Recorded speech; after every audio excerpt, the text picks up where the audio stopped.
Or using the backlight on the phone during the bout. Hello and a very in the unlikely event of a fire for this or any such circumstance that requires the building to be evacuated, you are to leave right through in the an evening, orderly every manner single punch via here the on the indicated Forces fire News escapes. YouTube channel. Smoking Well, it's a of fantastic any evening, kind plenty of is not bouts in permitted store within the for us to building. enjoy. Last Should year, the ring the Army lighting won. fail, They won the team you are to prize. There were remain lots of individual seated and awards, silent however, across the and three await services, further and instruction. lots of the competitors Ladies and qualifying for gentlemen, national championships the following as well. points are This to be evening, the noted Army in and the red complied corner. with. Well, they go into Amateur the event boxing 3-1 up, prides thanks itself on to the a few mutual walkovers, respect between one for both the RAF as well. participants. But they'll know that Booing, there'll be stiff competition jeering, in the blue or any corner other tonight form in the of form bad of the Royal sportsmanship Navy are and never the Royal welcome Air in Force our as well. honourable And I'm sport. delighted to say Please I've been joined this positively evening on encourage commentary all by boxers Brad, who the enter the ring Axeman this Axe, evening in their professional quest to become RAF star champions. boxer. How are you this evening, sir? Very good, thank you, Simon. Thank you for having me on. Ladies and gentlemen, it feels please a bit weird put to your be honest, hands being this side of the together ropes for as we once. welcome tonight's I'm boxers excited to be for the part ring of parade. potential RF win for Royal the Navy first time in a long boxers time. to So ringside. yeah, I'm excited, and like I say, it does feel very weird being this side of the ring.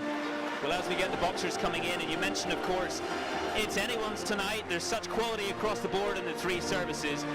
How much excitement will they be feeling among perhaps some of those butterflies as they head towards the ring?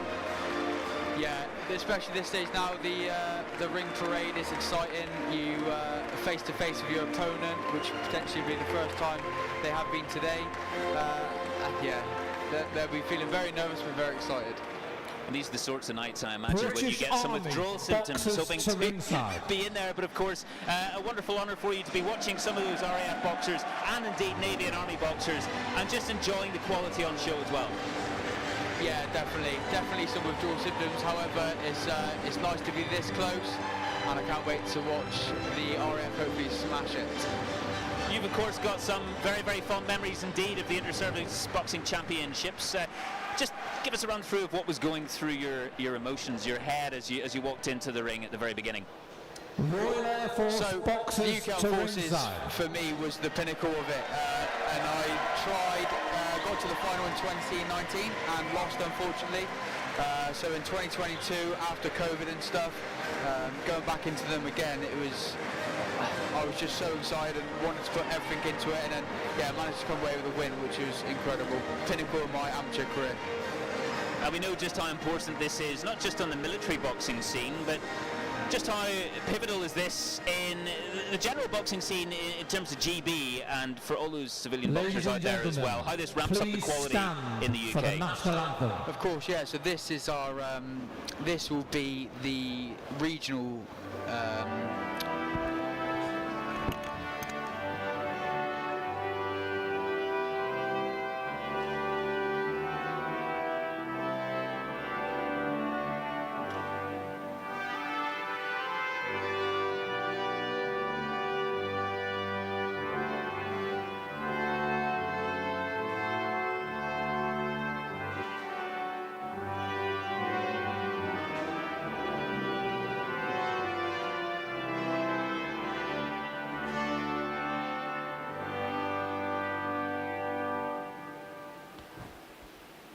Ladies and gentlemen, please show your appreciation for this evening's boxers as they leave the ring to prepare for the bouts.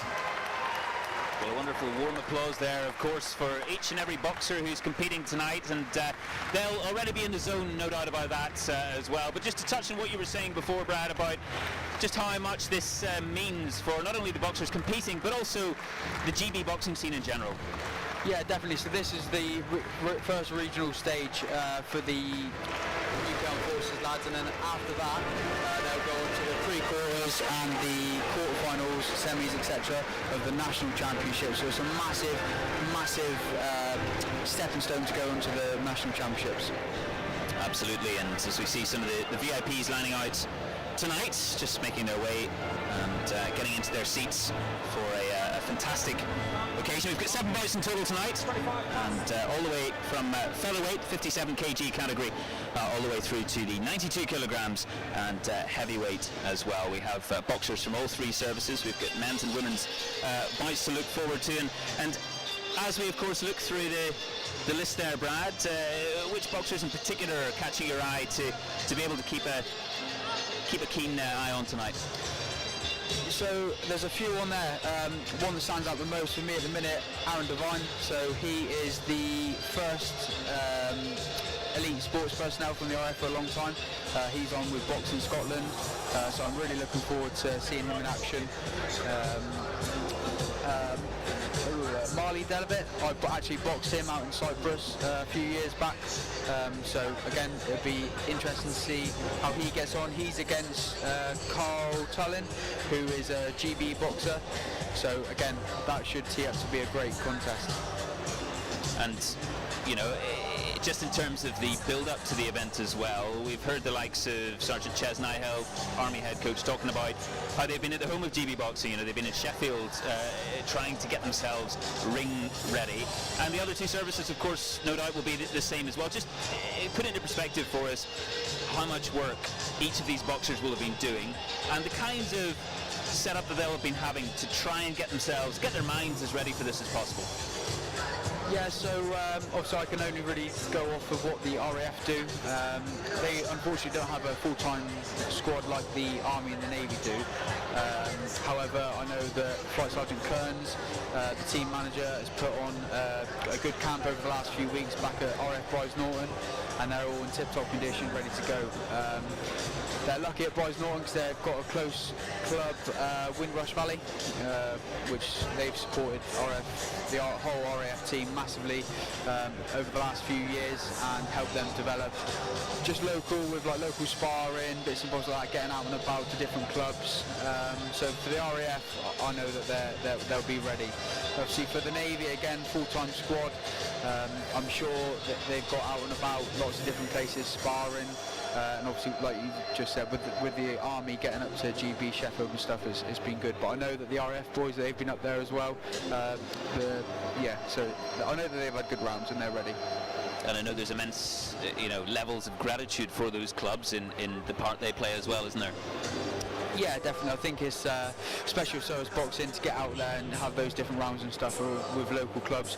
And the guys that they'll be sparring, they will potentially be in this same tournament, just at the other regional side of it. And then potentially, when the military guys here win and go on to be UK Armed Forces representatives, they'll box against them other boxers in the national championship stages. Well, the atmosphere has built beautifully here at RAF Huntington as well, and we just see the colour of the event and the lights and everything as well.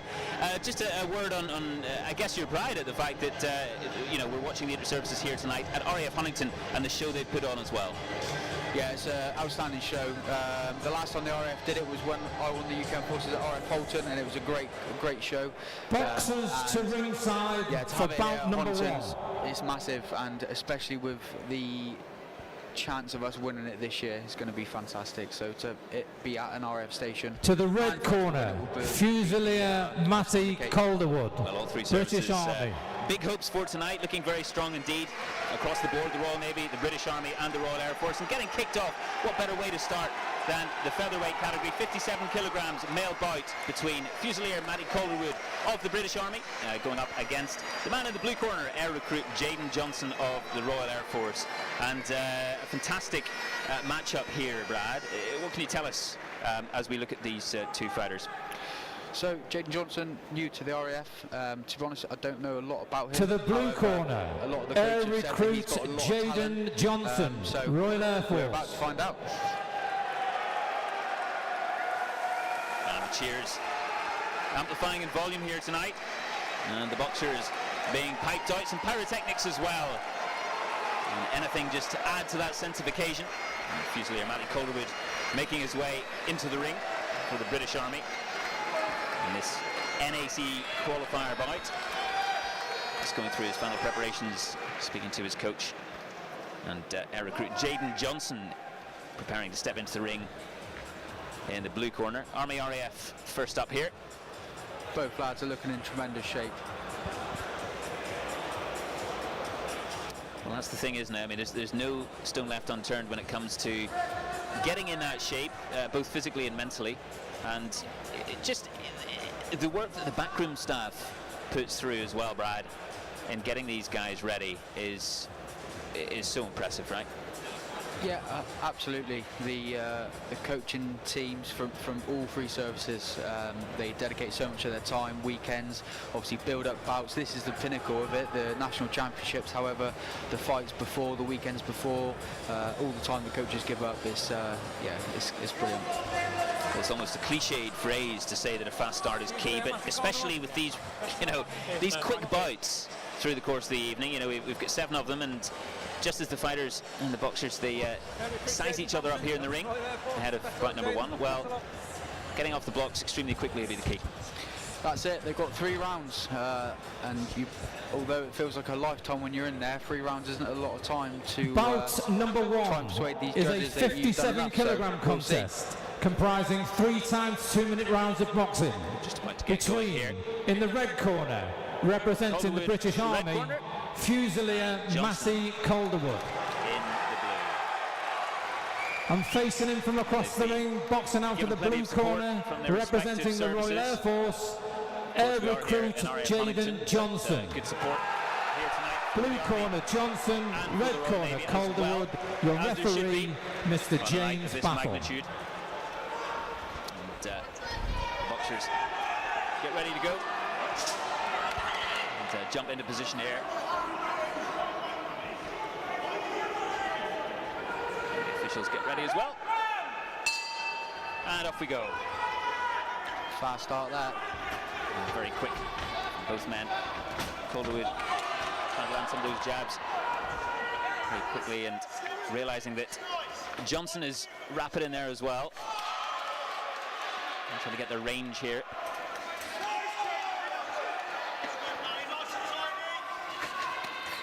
Nice exchange from both boxers there.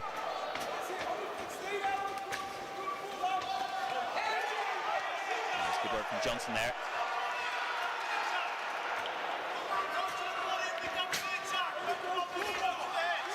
He's dropping down to the body, Johnson, nicely there, switching the attack.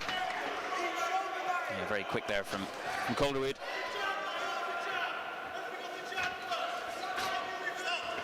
And coaching staff just telling him to get off the jab. Yeah, it's important about finding that range, and that's what Ches is shouting at him there, just finding that range, keeping it nice and long like that, trying not to smother his work, trying not to get too close. And kept everything in the centre here of the ring so far, as they size each other up. It's fast footwork from both men. And Johnson trying to get his man on the ropes there. And taking a moment just to space them out once more. Shot. And landing some good blows there, Johnson.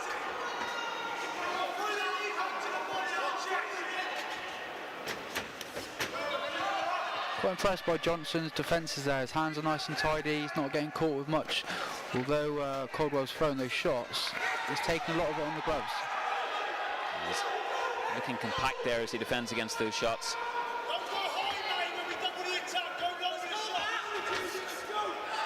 Just moving away around every corner of the ring here.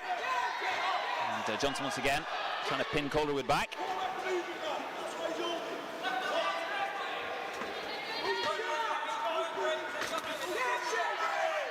It's a shot in there from Calderwood on Johnson. Nice start. Volume just rising here.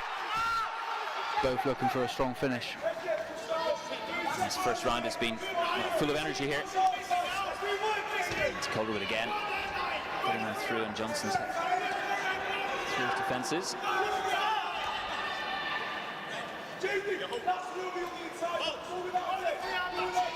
This ref reminding Calderwood to not be holding his opponent there. And come to the end of this first round in this first bout.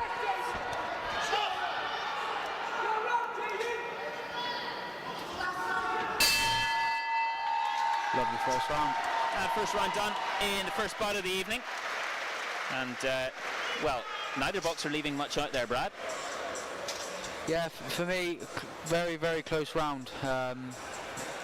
For me, I'd go for RAF, do you know what I mean, where my heart is, but it was very close. Both landing clean shots. I feel Johnson was just taking more on the gloves. He was a bit more defensive.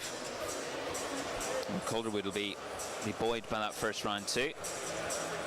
And not much in it at all. As they take a bit of a breather here. Just get themselves prepared for the next segment. Yeah, they'll be listening to the instructions from the coaches going into the second round of everything. Coaches just Seconds out. getting their heads cleared again and ready for this next one. Round. As we enter round 2 of the first bout.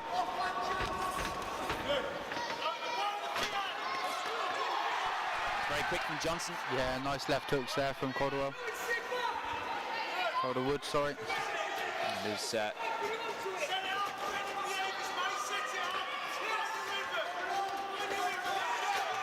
again, lovely left hooks. very quick from Calderwood. Again, third left hook for Calderwood there, lovely. Getting plenty of hooks in this second round. The man in the red corner. I'd like to see him come back in for the second phase after that left hook. Spin off, change angle, go again.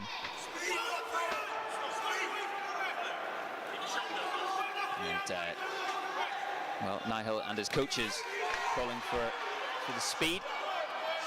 Getting stuck into Johnson here again. He's trying to exhibit some more of that control. That's better. He needs to just take a little step back there instead of smothering his work. Johnson, when he's pushed Calderwood back on the ropes, take that little step back, put them together nicely. Give himself some more space there, Johnson. Trying to get his man on the back foot. And a few painful looking shots there as well on Calderwood.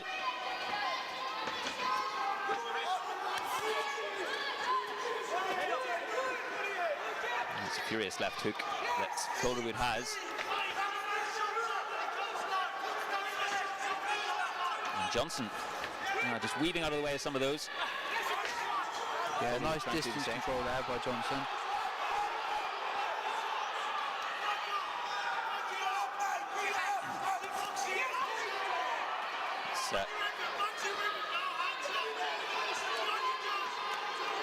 Johnson just trying to anticipate what's coming next, and Calderwood wrap it up there again.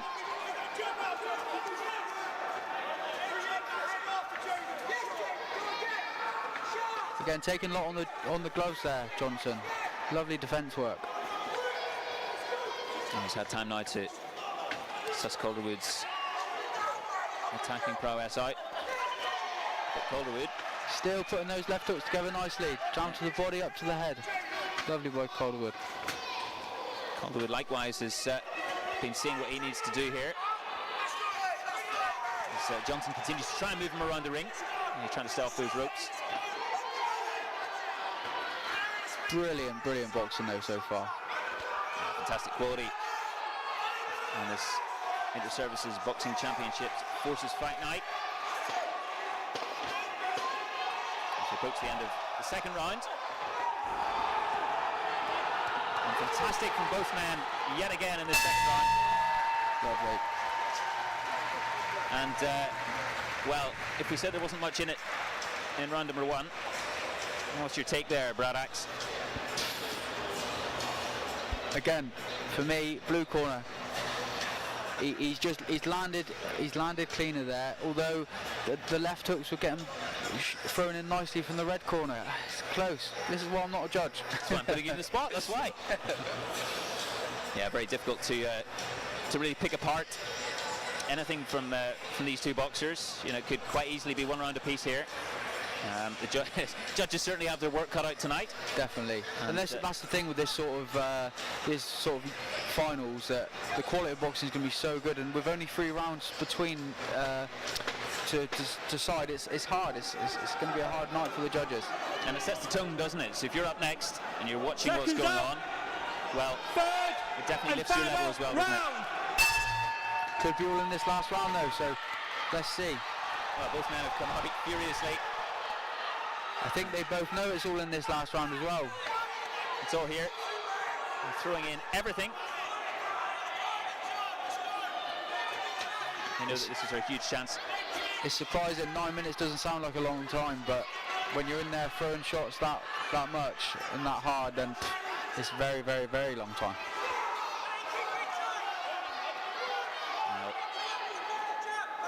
They know that this is where they can lay it all on the line, this final round. And every ounce of energy that they have remaining after a very intense first couple of rounds, well, they can lay it all out here, and we're seeing that as well. Calderwood trying to get that hook in as well. Like to see Calderwood just coming again for that second phase. He throws a nice 3 shots and then spins off, but then nothing really comes back again.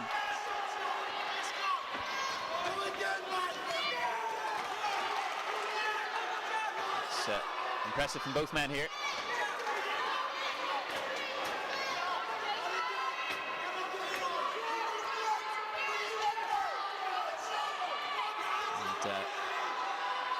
A little more of a measured approach at the moment, but just as to say that, Calderwood tries to lay into Johnson once more. Johnson seems to be getting into a bit of a flow there with his hands down, letting him go a little bit more, and he's coming forward.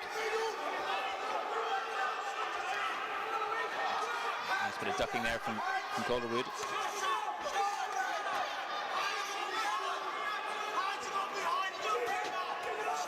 And again, the right arm this time. Both corners are saying that each one of them's tired. I think they're both tired, to be honest. Yeah, moving just a little bit more laboured now. That's not stopping both of them trying to get each other in the back foot and get them in positions where they want them. Lovely shot. So they're both still trying to keep their shape as best as possible. Ooh, that's a nice solid shot there from Johnson. Oh, a little bit of alley shuffle as well. There's a bit of style in there from the man from the blue corner.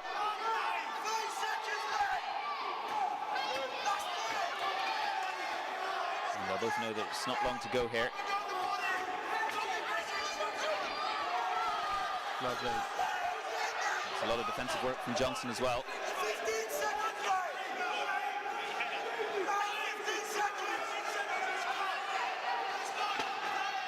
As we come to the end. It's always the longest 10 seconds of your life, that last round, 10-second clacker. And there we have it. What a great bout to open the evening. Wonderful tone to set. The final moments there of the first bout. The featherweight showdown between Matty Calderwood and Jaden Johnson. The Army man Calderwood against the RAF's Johnson. And tough to call for you. You might spare a thought for the judges at the moment. Yeah, again, very, very close contest. I just favoured the work rate and the shot selection of the blue corner. And just the defensive work, felt like he took more on the gloves, however, not taking anything away from the red corner. Please show your appreciation for both boxers.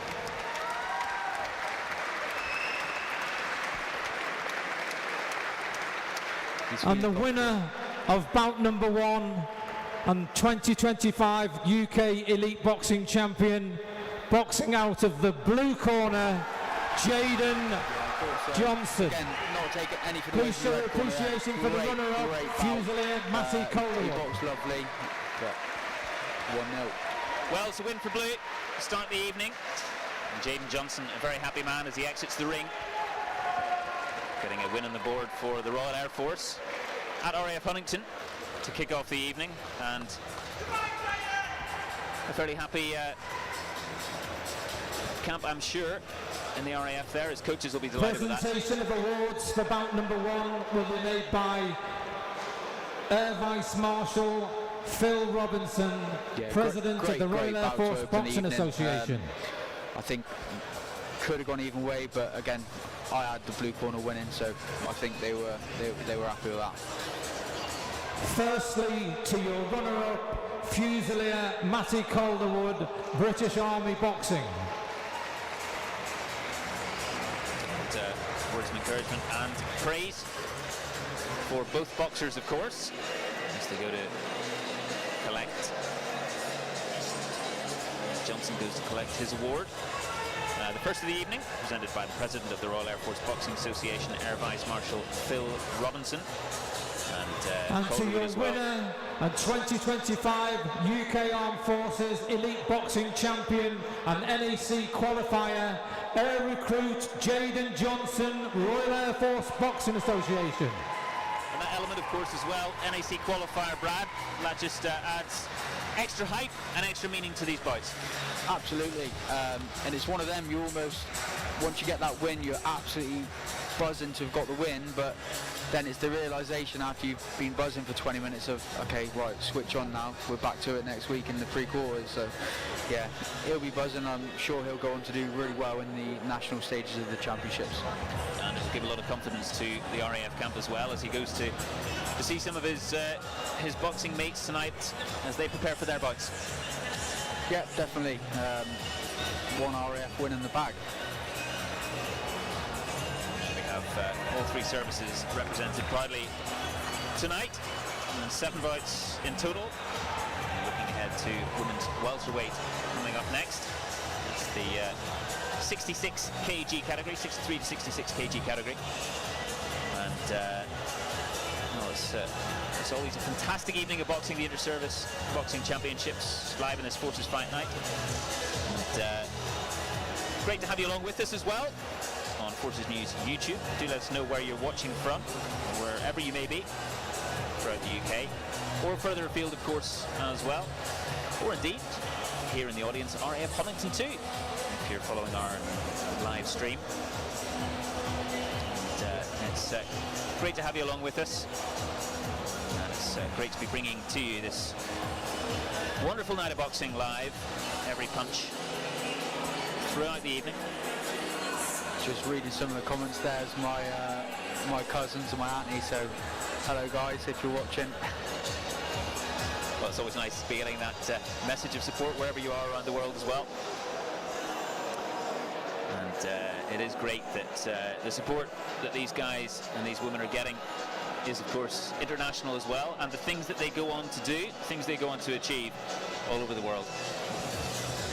Definitely, and like I say, this is a stepping stone. This takes them on to the national championships, and some of these boxers could go on to win the national championships and then go on to represent GB as well. So massive, massive night for all of them.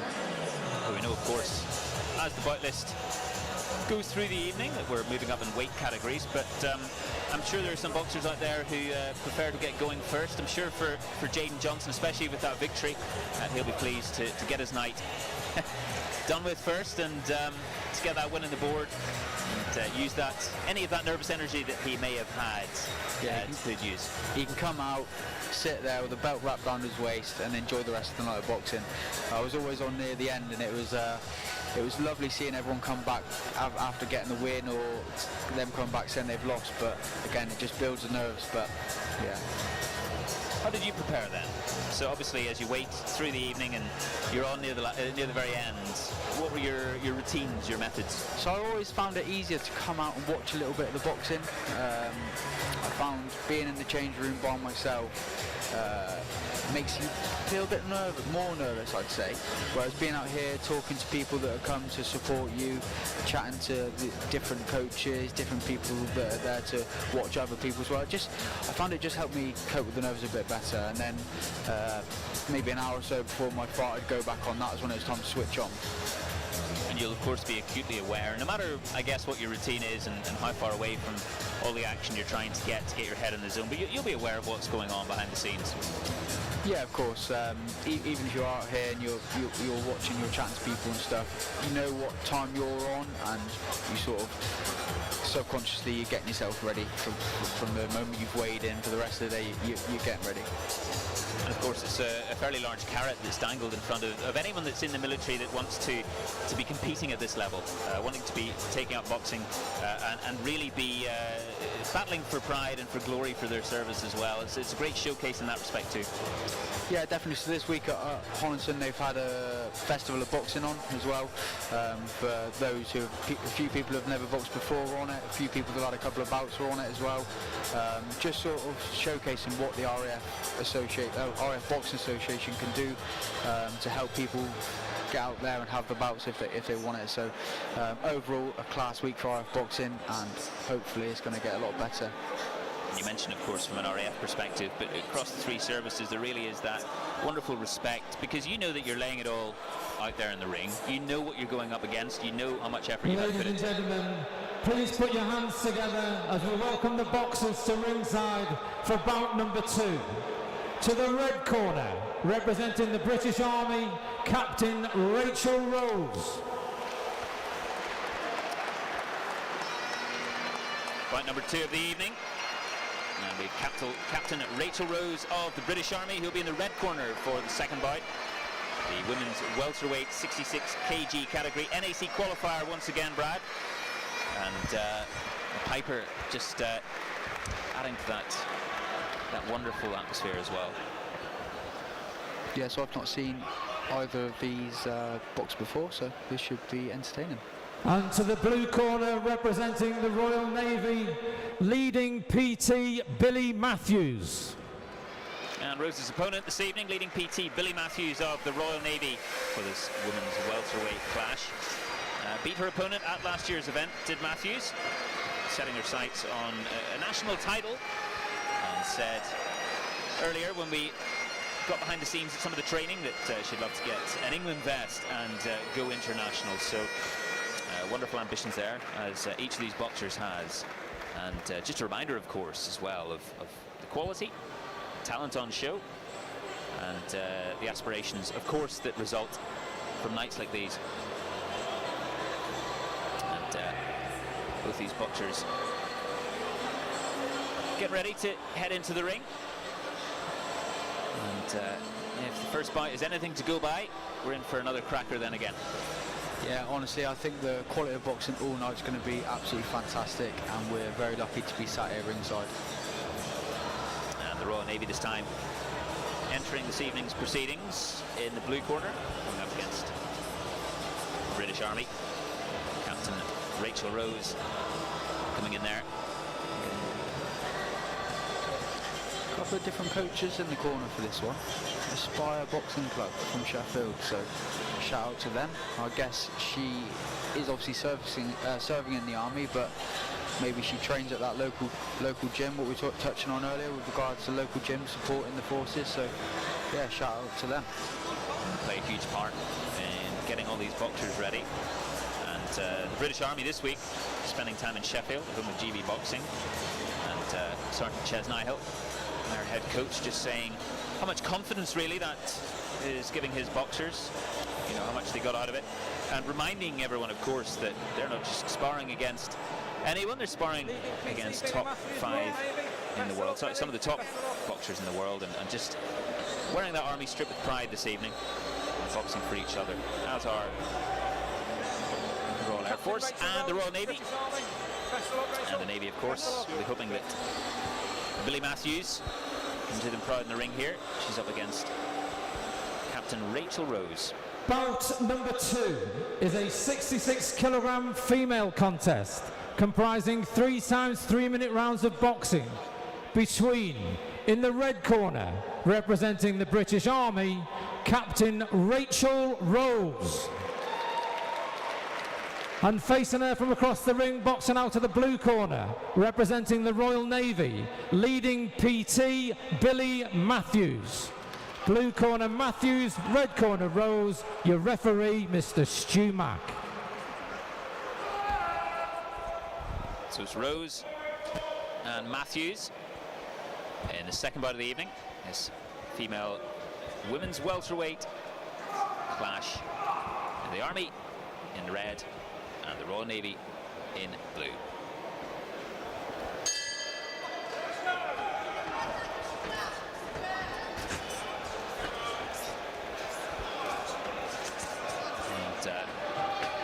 Rose landing a few jabs there on Matthews early. And Matthews having to do quite a bit of ducking and weaving there.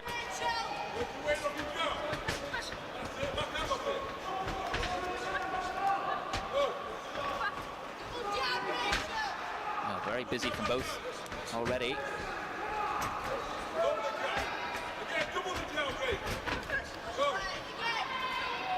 Nice body work from Matthews there. Very quick from Matthews. She's on the inside, whipping him up to the body, lovely. He's just quite getting some of those hooks in.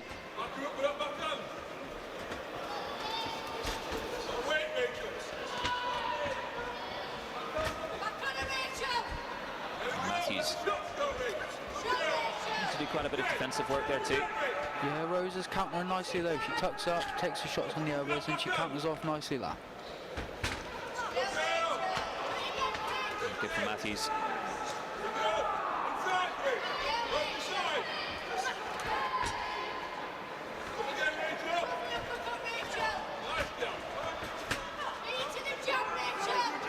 Good uppercut there from Rose.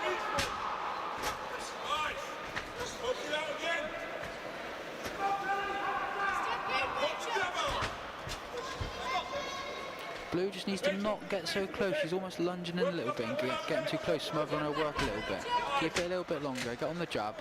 She's nice at throwing those body shots, but take a little step back and she'll be able to see the openings. Matthews just trying to keep her composure there as she found herself up against the ropes. Good press from Rose. See where she's there and she's leaning forward, just a little step back. There we go. Trying to keep her balance there. Referee just having a word with both boxers.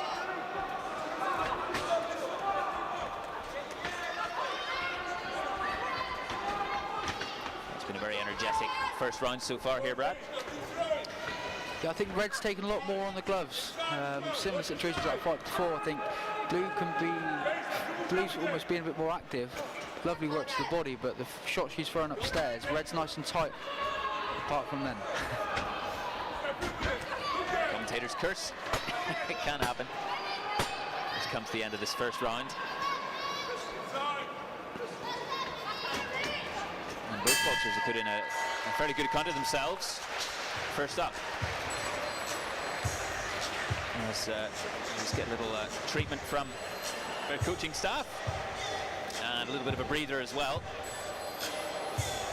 Yeah, close round. I think both were landing some lovely shots. Blue was working lovely to the body, and I'm a sucker for a lovely body shot.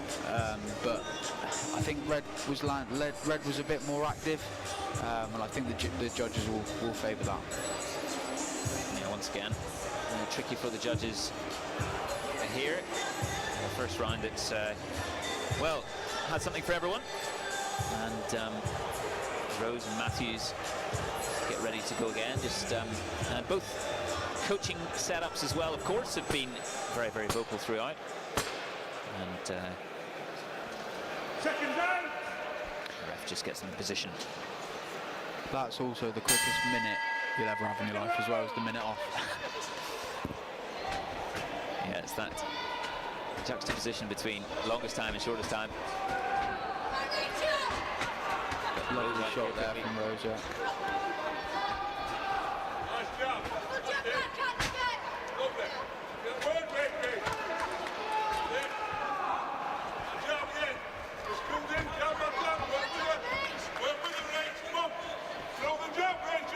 And Rose trying to land some of those body shots. Getting those gloves up in defence as well.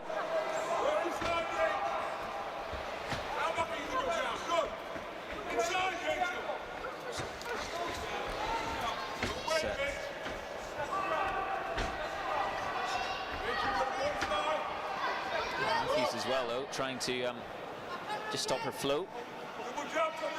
Rose there also throwing some nice body shots as well, so it's nice to see some body shots. Not very often in amateur boxing you see someone really working to the body like that, but both of them are, it's lovely. Yeah, quite varied attacks from both of them.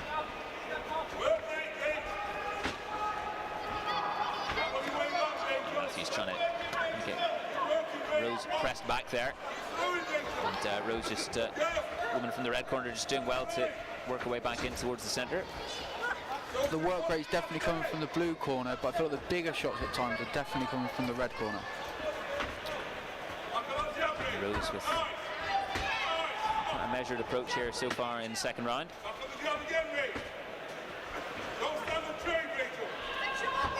Nice uppercut there from Matthews. And again. Good from Rose working her way back, landing some of those shots.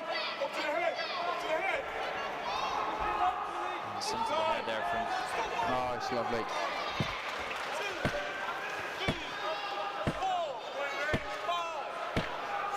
Matthews just finding her groove there. Straight back out. No body shots. Yeah, she smelt the blood there. Straight back to it.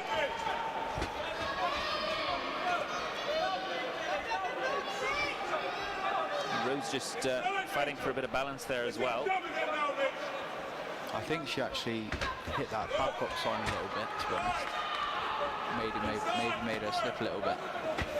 And just looking a little less steady than she was in the first round. Matthews getting into her work very nicely there. Good round that, good round.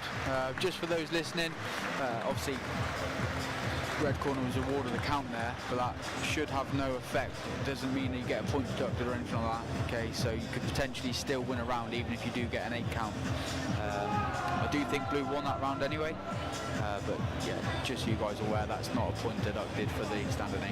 Quite a bit of variety there that we saw as well, as you were referencing as well there too. Yeah, I think, like I say, I think Matthews had that round. Definitely with the work rate, definitely with the body shots, and landed some heavier ones up top as well. Yeah, strong from both boxers here. 66 kg women's welterweight. Clash, second bout of 7 this evening, as we prepare for the final round in this bout. And expect Rose to come out flying here. She thinks she's behind. Well, that's it's very quick out from Matthews. Straight into her shots. And ducking some of those nicely as well from Rose.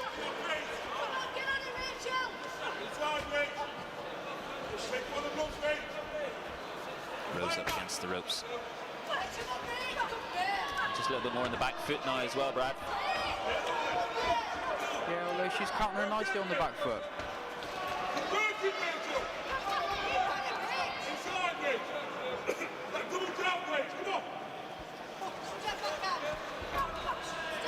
Rose looking to take the initiative there. Matthews just needs to create that little bit more space. When she's got that space between her and Rose, she's able to put them together a little bit more. When she's getting too close, she's smothering her work, so she can't throw them properly. Throw there, little step back, then whip it in. Just the lean as well. And getting very, very close. Lovely shot by Rose there. Did lose her balance a little bit. Rose just summoning this energy to trying to lay into her opponent there. There we go, creating that space a little bit. Give her a little.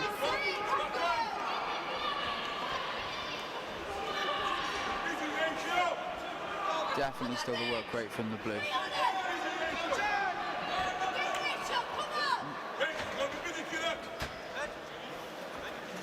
Just a little clean up of the nose, I believe.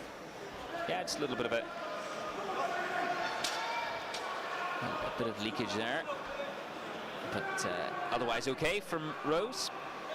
Yeah, I think she's okay. Heading into the final stages of the last round now, so I'm sure she can dig deep. There's these moments exactly when they're trying to dig deep and find those shots.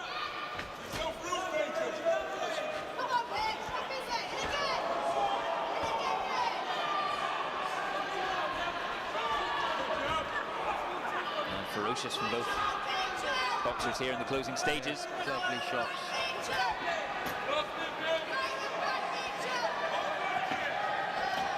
Matthews once again getting very close there. Both are in perfect position for uppercuts there, just bring it up through the middle. Another count. I think that's purely down to tiredness there, to be honest. Yeah, fatigue creeping in, understandably given the intensity and the tempo of this bout. Yeah, she's still throwing back though, so I'd like to think that she'll make the end of the fight.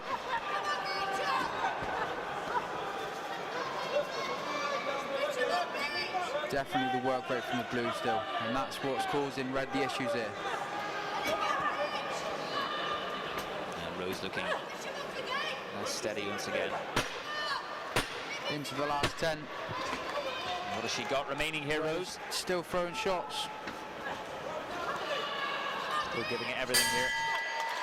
And that's the end. Great bout. Fantastic bout. Women's welterweight. Captain Rachel Rose, leading PT Billy Matthews. Wonderful from both, throwing the kitchen sink at each other really there. And a bit of a clean-up, I think, needed again for Rose. Yeah, definitely. Again, very, very close first round. I think the body work for me was brilliant from the blue corner, and then the work rate just overtook the second and third round. So for me, blue corner.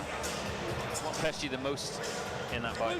Again, the work rate and the body work. It was lovely from blue. Red, again, I'd like to have just seen her work where blue was trying to get inside. If Red was just keeping it a little bit longer, coming off, changing the angle, second phase, and trying not to let blue get as close, I think she'd have maybe could have kept off, because she definitely seemed stronger. Ladies and gentlemen, please show your appreciation for both boxers.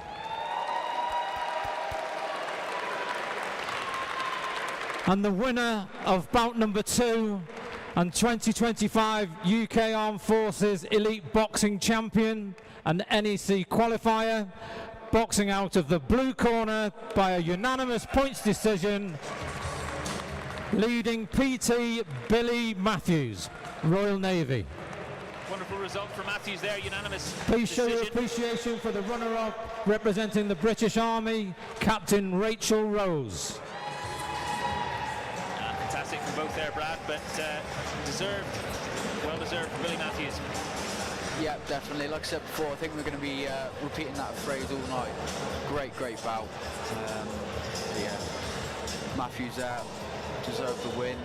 Well done, and I'm sure she'll go on to represent the UK Armed Forces in the national championships. I think she'll do well. She mentioned wanting to represent her country one day as well. And Presentation of awards for bout number 2 will be made by the President of the Royal Navy Boxing Association, Rear Admiral Steve Morehouse. And boxers just walking over the corner of the arena. And, as mentioned there, the President of the Royal Navy Boxing Association, Rear Admiral Steve. Firstly, to your runner-up, representing the British Army, Captain Rachel Rose. And a great reception for Rose there as well. Full appreciation of what she gave in that fight. It was Matthews who saw it through.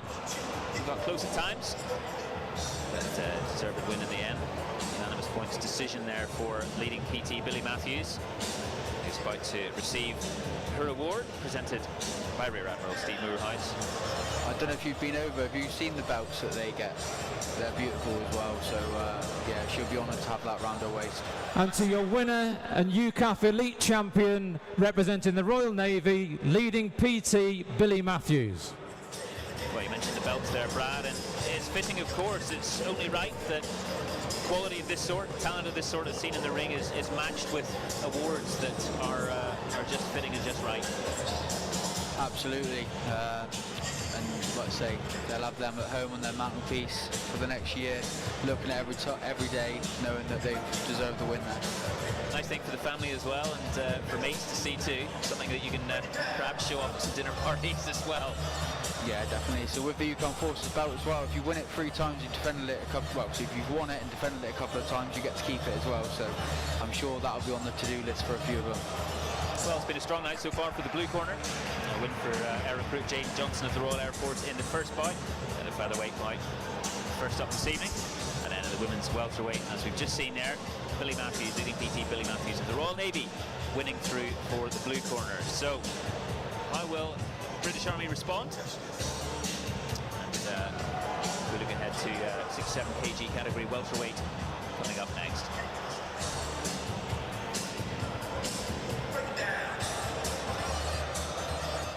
So as we await this third bout of the evening, and we look ahead to another NAC qualifier, Brad, as well. Ladies and gentlemen, please put your hands together as we welcome the boxers to ringside for bout number 3. Firstly, to the red corner, representing the British Army, Private Dylan Swales.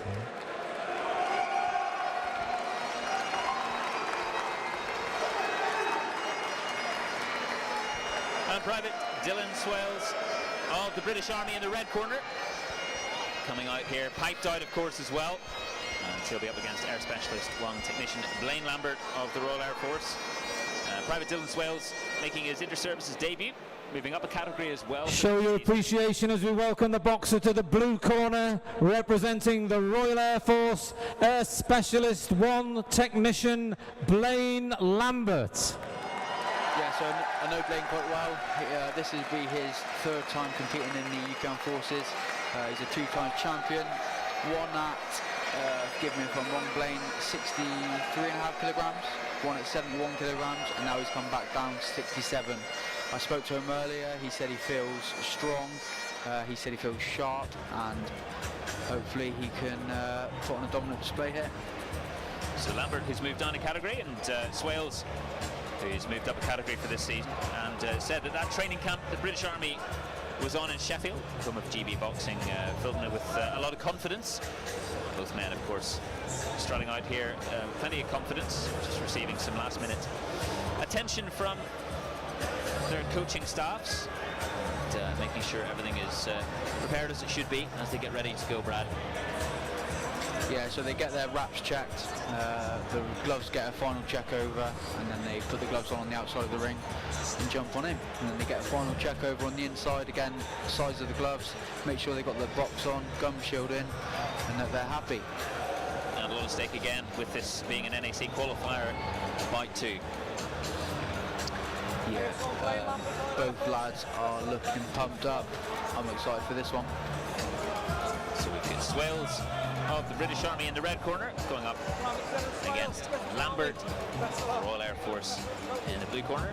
And referee just checking we're all good to go here as we get ready. Bout number 3 is a 67 kilogram contest comprising 3 times 3-minute rounds of boxing between, in the red corner, representing the British Army, Private Dylan Swales. And facing him from across the ring, boxing out of the blue corner, representing the Royal Air Force, Air Specialist 1 technician Blaine Lambert. Blue corner Lambert, red corner Swales, your referee Abby Lang. And the cheers ringing out for both boxers there. Plenty of support this evening from both services as the Army look to get a win on the board here this evening after 2 defeats so far. And in we go.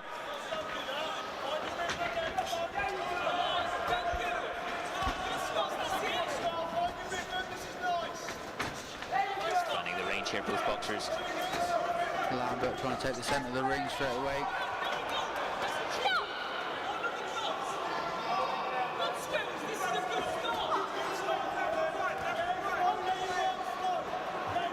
Lambert there in the centre, trying to keep that position.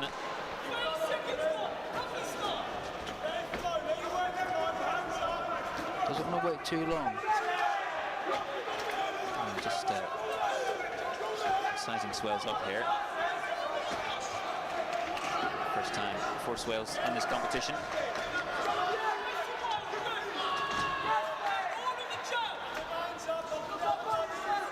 Just needs needs to bring that lead hand back up to his head, Swales, because he's throwing it out and it's dropping down straight away, and I know Lambert will figure it out towards the end.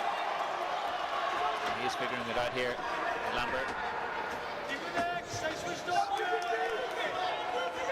Can control the man in blue.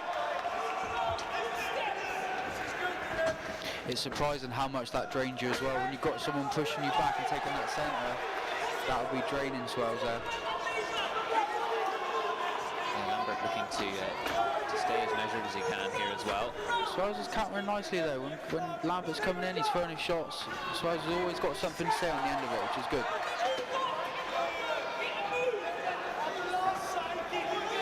And two tall boxers here as well. Long reach. Nice hooks to the body there.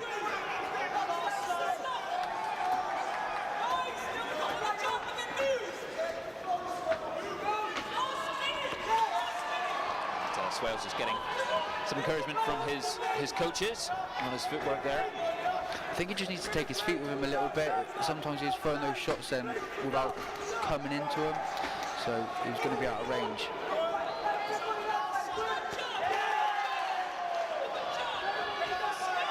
Got to find that balance, despite their long range, of course, or long reaches. They've got to maintain those positions. And Lambert leading his opponent round. Got nice jabs there by Swales and long range hooks, trying to keep Lambert away, but Lambert just keeps pressuring forward.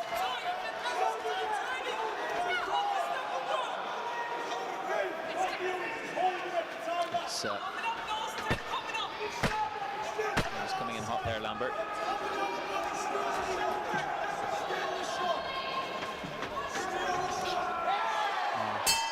Backhand there to finish the round off there by Lambert. Well, how do you see that one, Brad Axe?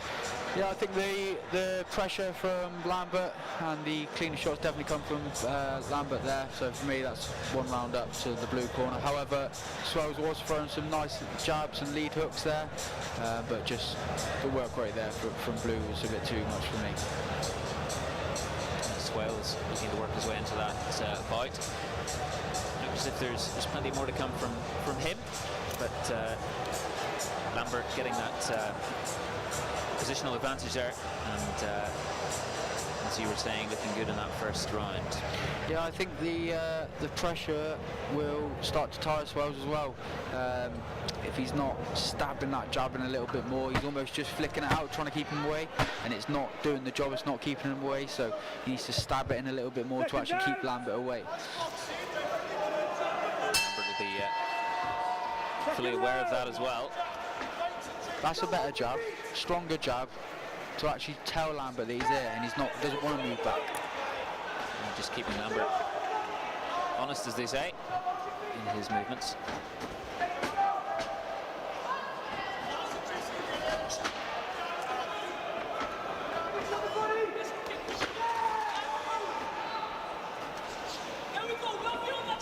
Better from Swales. Yeah, much better from Swales there. See, as he's coming back in, he's countering. And where he's not being pushed back, it doesn't look so negative to the judges. It looks more intentional, his movement there in this second round.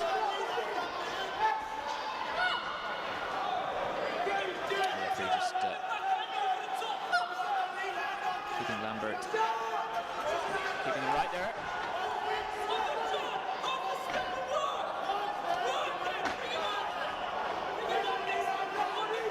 Swales just avoiding that glove.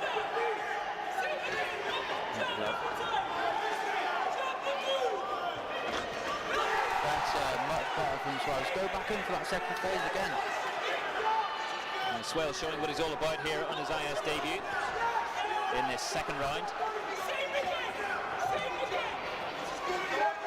Just building. Doesn't want to be there. Don't go back. Come forward. Come forward.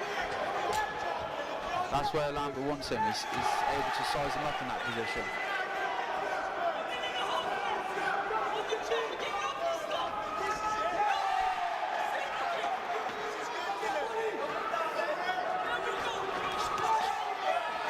Just looking to reassert his authority in this contest as well. Swales looking more comfortable. Yeah, much better round from Swales.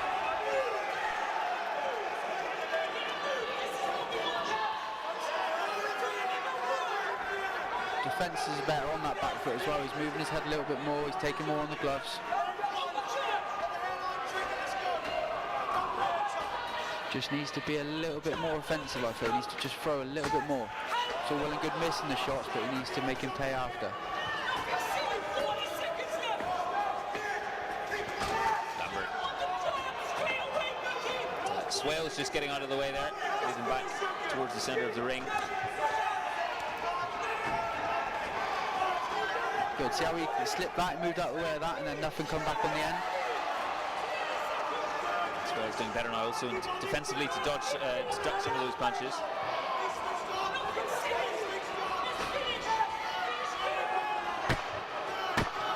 At the end of this second round. It's 10 seconds. Good, see, very nice defensive there. That was all on the gloves. Very nice round for Swales there. Well, great from both men so far. And I guess while you would have seen first round going to Lambert, you might say the opposite in the second one. I think so. Again, it just depends what the judges are favouring. For me, Swales was nice on the back foot there. He was countering, but I do like the aggression from Blaine. He just needs to do a little bit more, you know. So yeah, I'll give that one to Swales. And you can see in his demeanour as well after that first round, he still looked composed, he still looked very focused, and was able to get out there and get a good start in that second round. Yeah, good round for both of them. Like I say, Lambert was putting the pressure on nicely, just needs to do a little bit more to convincingly win that round. Yeah, so coaching teams just preparing their men for the final performance of this third bout, the third round. I think they both all know it's in this round as well, so this one could be a barnstormer. That's what we're expecting. The goal before is anything to go by.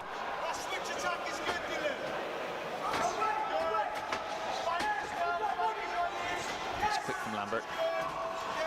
Nice switch to the attack by both boxers there, dropping down to the body, bringing the feet in range.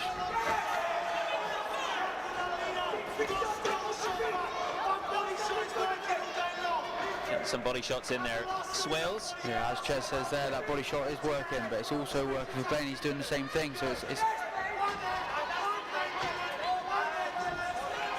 much energy do they both have to maintain that tempo?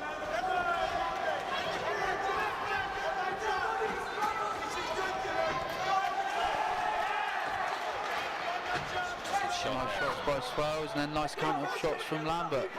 Great bout. Fairly even so far in this third round.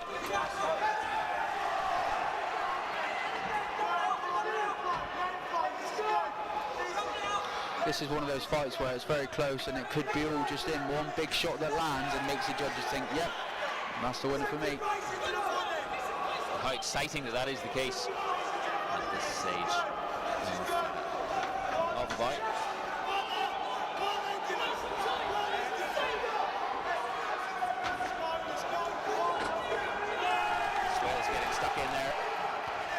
Yeah, a lot of that on the gloves though, to be fair. Blaine covered up nicely on the way back. Yeah, Lambert's defensive work sorting things out for him there as well.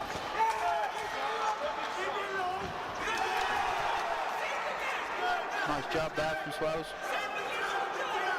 Blaine just needs to up it a little bit more here and come back into that second phase, because Swales is missing the first phase, he's making him miss. Yes, Swales is encountering, but Lambert's not then throwing anything on that second phase.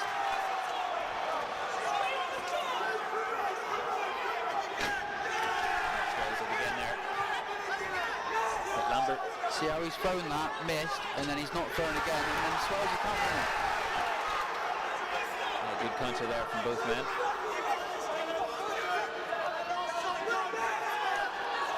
Pressure still on from Lambert though, and again.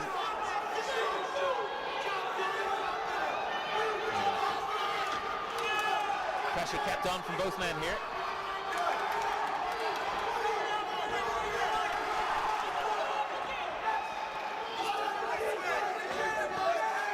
Both lads just need to go up through the gears this last minute or so of the round, just up through the gears. Approaching the last 10 seconds of the third round of this third bout of the evening. And another top ball potentially in store for the judges. As the bell sounds, and another wonderful bout, Brad Axe. Yeah, another brilliant bout. Honestly, this is class boxing. To be ringside like this is fantastic, isn't it? Great view.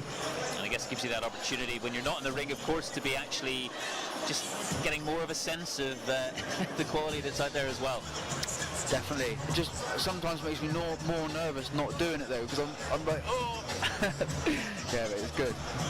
It's a fairly common thing, isn't it, for a lot of sports people to say they rather when they're in control. You know, those nerves definitely come out more when they're watching, especially when they're watching some teammates or people they know very well. Yeah, definitely, and especially to me so much to IF boxing, and this could potentially be the first time they've won it in, I can't even remember how many years. Ladies and gentlemen, please show your appreciation for both boxers.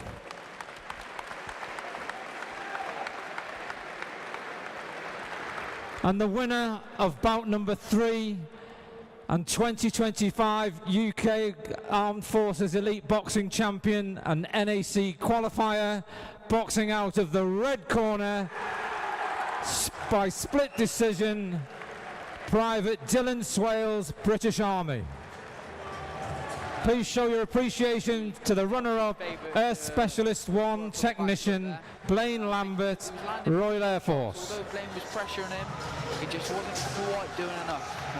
So, again, great bout, but well done to Swales there, brilliant. And split decision just showing how close this was. I'm sure thankfully you're not having to judge that one as well. Yeah, that's it. Definitely not a judge. Well, brilliant from both boxers there, it must be said. And Private Dylan Swales, inter-service debut for the British Army, who did indeed move up a category for the Presentation of season. awards for bout number 3 will be made by Chief Executive Officer of Army Sport, Major General Darrell Anderson. Firstly, to your runner-up, Air Specialist 1, Blaine Lambert, Royal Air Force. But on my little scorecard we've got going on here, I've been right on every one so far, so maybe I should be a judge. Just to put it out there, just to add to the CV as well, if needed, of course. Not only in commentary there, Brad Axe, but as a judge too. Well, Ches Nihel will be delighted. The Army. And to your winner and UCAF Elite Champion 2025 and NAC qualifier, Private Dylan Swales, British Army. Private Dylan Swales there, receiving warm applause from everyone in attendance tonight. And the awards for bout number 3 presented by the Chief Executive Officer of Army Sport, Major General Darrell Anderson as well. So great respect, of course, for the two men. And as you compete in these competitions, these inter-service championship nights, I guess as well, the more you're competing against each other, the more you know about your opponents, and that just raises the standard too. Yeah, so you sort of hear about who's, obviously the Army have their team that's there for the whole year, so as the RAF Boxing Association, we look at their team, we sort of try and scope out, same with the Navy, they've got a full-time squad, so we try and scope out who they've got, what different weights and stuff, so, but you never really know, because they've got such a big team, you don't know who exactly. Ladies and gentlemen, please show your appreciation as we welcome the boxers to ringside for bout number 4. Some of them have been to the red corner, so representing the British Army, Lance Corporal Mark Thompson. So you're able to do a bit of revision on them, but yeah, until the draw goes in, you don't know exactly who's going in. As we look to bout number 4 this evening, light middleweight category, 71 kg, UCAF Elite Championships bout. Lance Corporal Mark Thompson of the British Army in the red corner, just making his way towards the ring, jogging in fact, just getting himself there as quickly as he can. If I was him, I'd save his energy because he's going to need it. And to the blue corner, representing the Royal Air Force, Corporal Aaron Devine. It's exciting for both boxers. Corporal Aaron Devine in the blue corner for the Royal Air Force, going up against Lance Corporal Mark Thompson of the British Army. And another opportunity here, Brad Axe, for the Royal Air Force. Yeah, brilliant opportunity. As we mentioned before, Aaron is on the Scotland full-time scene, so he's got elite status through the RAF. trains full-time up with the Scottish team up there. That was after winning the Scottish Championships and going through to represent Scotland in the GB Championships last year. So now he's got elite status after a couple of injuries and stuff. He's back in, he's had a few warm-up fights, and now this is where we're at. And this is at a new weight for him, down at 71 kilograms. And I'm very, very excited to see how we get on. Well, great opportunity, as you say, for the RAF, but also must be remembered that the Army one step closer to retaining their crown with that win for Private Dylan Swales in bout number 3. And one more male bout victory for them would see them retain their inter-services title. But we've seen a lot of strong stuff from the blue corner as well tonight. Yeah, and I know that Mark Thompson, he's been on the Army boxing team for quite a while now, because potentially he was going to be an opponent of mine a couple of years back. So he's an experienced boxer. Bout number 4 is a 71 kilogram contest comprising 3 times 3-minute rounds of boxing between, in the red corner, representing the British Army, Lance Corporal Mark Thompson. And facing in from across the ring, boxing out of the blue corner, representing the Royal Air Force, Corporal Aaron Devine. Blue corner Devine, red corner Thompson, your referee Mr. Mike Noble. Lance Corporal Mark Thompson of the British Army in the red corner, going up against Corporal Aaron Devine of the Royal Air Force in the blue. This UCAF Elite Championships bout. Light middleweight clash, 71 kg, and we're almost ready to go. Again, I think they're going to be straight into this one.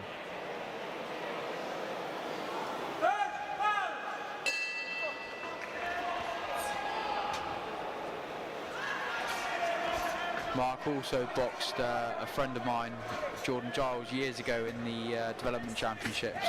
I remember watching that. That was a good bout. What can we expect from him so far then? I just remember him being quite nice and tidy. Again, he's been on the full-time team now for a long time, so he's going to be fit, he's going to be strong. But is he going to be as fit and strong as Aaron?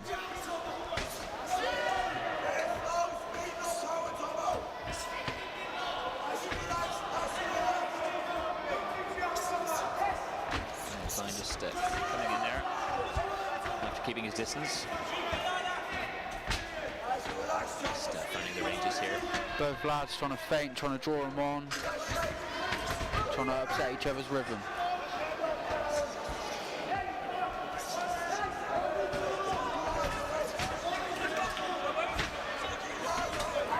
Good ducking and weaving on the part of Mark Thompson there. Little reminder from the red corner there to keep his hands up, and straight away, hands up nice and high.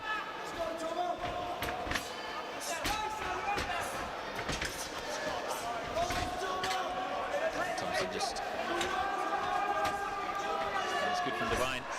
Yeah, lovely strong jab there from Aaron. Replied nicely though by a nice jab by Mark there. Both men trading blows. Yeah, both of them on the inside there just need to create that little bit of space just so they can get to work.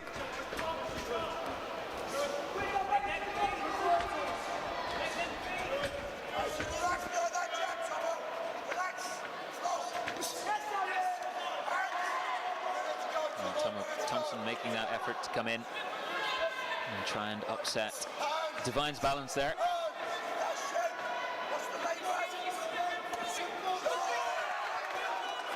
Nice counter jab there from Mark. I know that Aaron's got a lovely jab, and he's like relentless with that jab. And for Mark to block and counter it like that, lovely.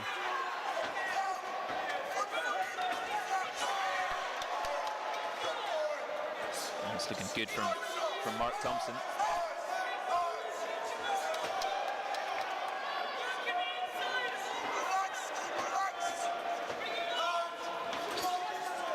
Been reminded to keep his...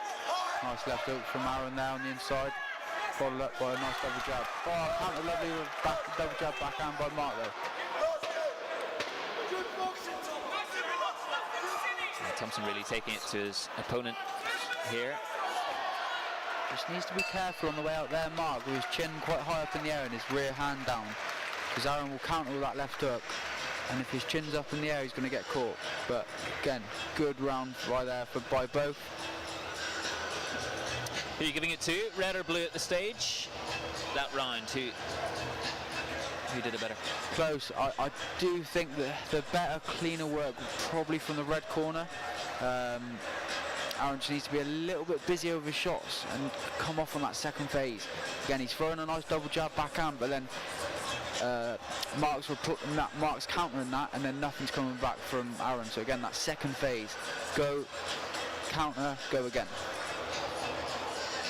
Just having a bit of a breather, and it really is a breather as we see both men. And they came out firing there in that first round, and get ready for the second. Referee gets them set up, and off we go once more.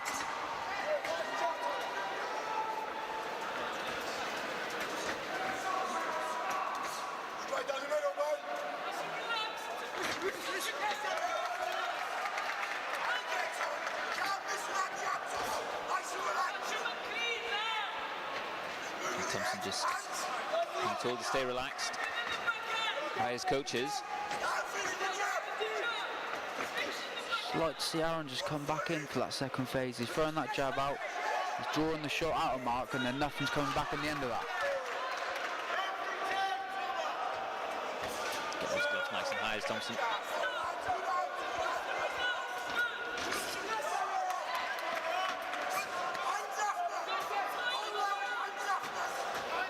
Nice, there's the jab, there's the range.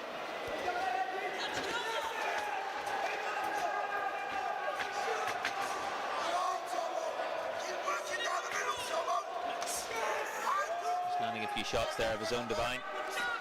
Nice head movement by Mark though.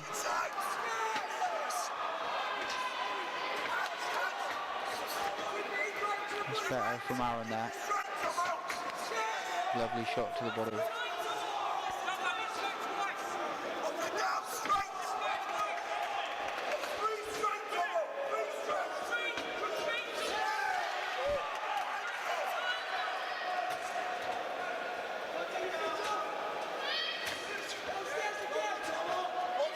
Good from both boxers here.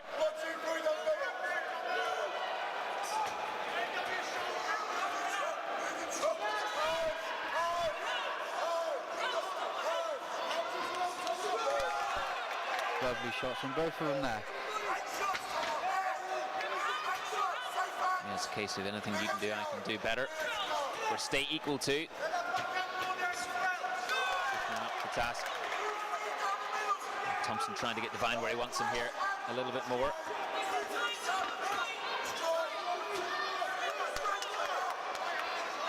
Thompson's putting them together nicely, 2s and 3s. Aaron's boxing nicely with that jab, but he just needs to put them together a little bit more. See there, he's landing that jab nicely, and then nothing's coming off at the end of it. Nice uppercut there. Nice left hook. He's countering nicely on the back foot there. As he's stepping back, he's foot whipping that left hook round.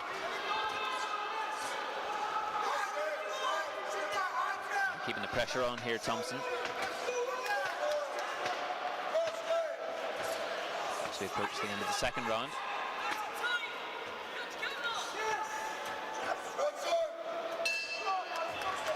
Another wonderful one there. And, well, plenty to pick from that, I guess, Brad, from both boxers. Perhaps a little bit more composed from Thompson, especially towards the end of that round. Yeah, I think he was just putting the combinations together nicely. Aaron was boxing nicely on the back foot, but again, just needs to do more. You've only got 3 rounds, just needs to be a bit more active with the combination punching. Off that jab, off the lead hook spin off that he's throwing nicely on the way back. Come back into that after. Step off with the left hook, come back in with anything. Because that little step back left hook is then being countered by Thompson, and that's the last thing the judges see, and they'll favour that. What will the coaching staff of the British Army be saying to Thompson right now? Keep doing what you're doing, but do it more. Be on him. Nice and clear. As he just said there, big round, so I'm sure it's going to be a big one from both parties. Massive final round in this fourth bout of the evening. Men's light middleweight category. See there's the left hook spin off, and then just needs to go back in again. Needing a follow-up. As the intensity picks up even more in this third round. And that's a few minutes. I'm impressed by both of these gentlemen's jabs, though, to be honest. Lovely jabs. Yeah, the shapes look pretty good here. Nice body work there by Devitt.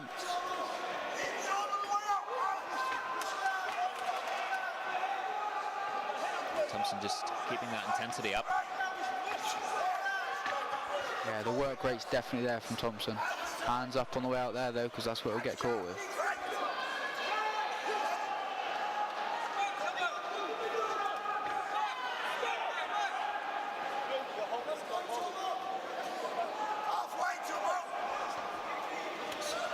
Not long to go in this fourth bout of the evening.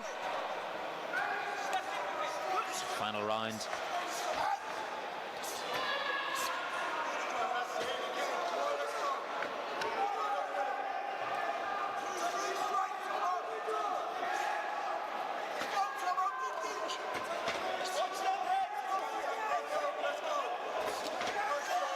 Nice slip counter there by Thompson.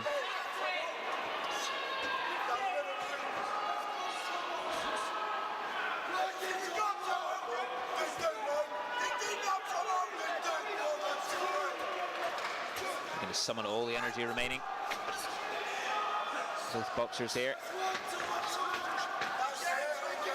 Thompson getting in closely there.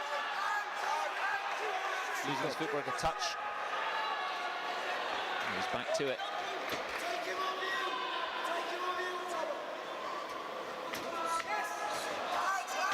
I do feel like Thompson's losing his shape just slightly as he's tiring here.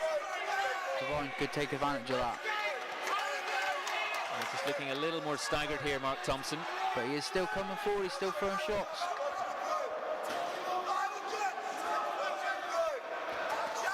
Take him up the hill, they keep shouting. Well, the support has been very loud indeed from both coaching setups as we approach the end of this third round. And the last moments for both these boxers to impress the judges. They know how crucial these are. And there we have it. Right on the bell. Right on the bell. Or just after. With signs to end this bout. And good bit of appreciation there from both men for each other, what they've thrown into this. Yeah, a lot of respect there between both of them. I do think Red's done enough there to get the nod. I just think he was more aggressive, and I just don't think Aaron was coming in back enough for that second phase, you know. That's your verdict's given to me before I even put you in the hot seat. Sorry, I knew it was coming. That's great. Yeah, wonderful from both boxers. boxers. Ladies and gentlemen, please show your appreciation for both boxers. And the winner of bout number 4, by way of a unanimous points decision, boxing out of the blue corner, Aaron Devine. Maybe they fancied him more on the back foot. Please show your appreciation to the runner-up, Lance Corporal Mark Thompson, British Army. Good night for the RAF continues. Good night for the blue corner, certainly. Corporal Aaron Devine of the Royal Air Force winning that bout. Beating his opponent, Lance Corporal Mark Thompson of the British Army. Fantastic there from both boxers.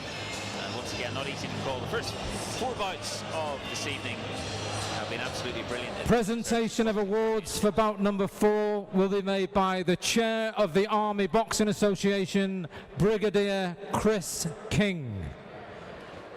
Firstly, to your runner-up, Lance Corporal Mark Thompson, British Army.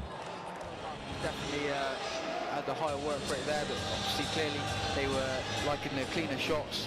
from Aaron there. So respect to Aaron. I'm sure he's absolutely buzzing with that, and he can go on to represent the UK Armed Forces now in the national championships. Both men walk over to the corner there. You can see the belts laid out clearly in front of us as well. I'm sure Corporal Aaron Devine is absolutely delighted. The awards for this bout number 4 being presented by the chair of the Army Boxing Association, Brigadier. And to your winner and UCAF Elite Champion 2025, representing the Royal Air Force, Corporal Aaron Devine. Brilliant there from Devine. And another tick for the blue corner tonight. It's been absolutely wonderful so far here at the Inter-Service Boxing Championships live at RAF Huntington. And we'll have plenty more throughout the evening as we approach the interval very shortly. Ladies and gentlemen, there will now be a 30-minute interval. 30 minutes back in your seats for the second half of the show. Thank you. Well, we've been treated to some brilliant action here so far, and we're going to have a look now at some of the highlights of the wonderful boxing evenings we've been involved with over the past 12 months.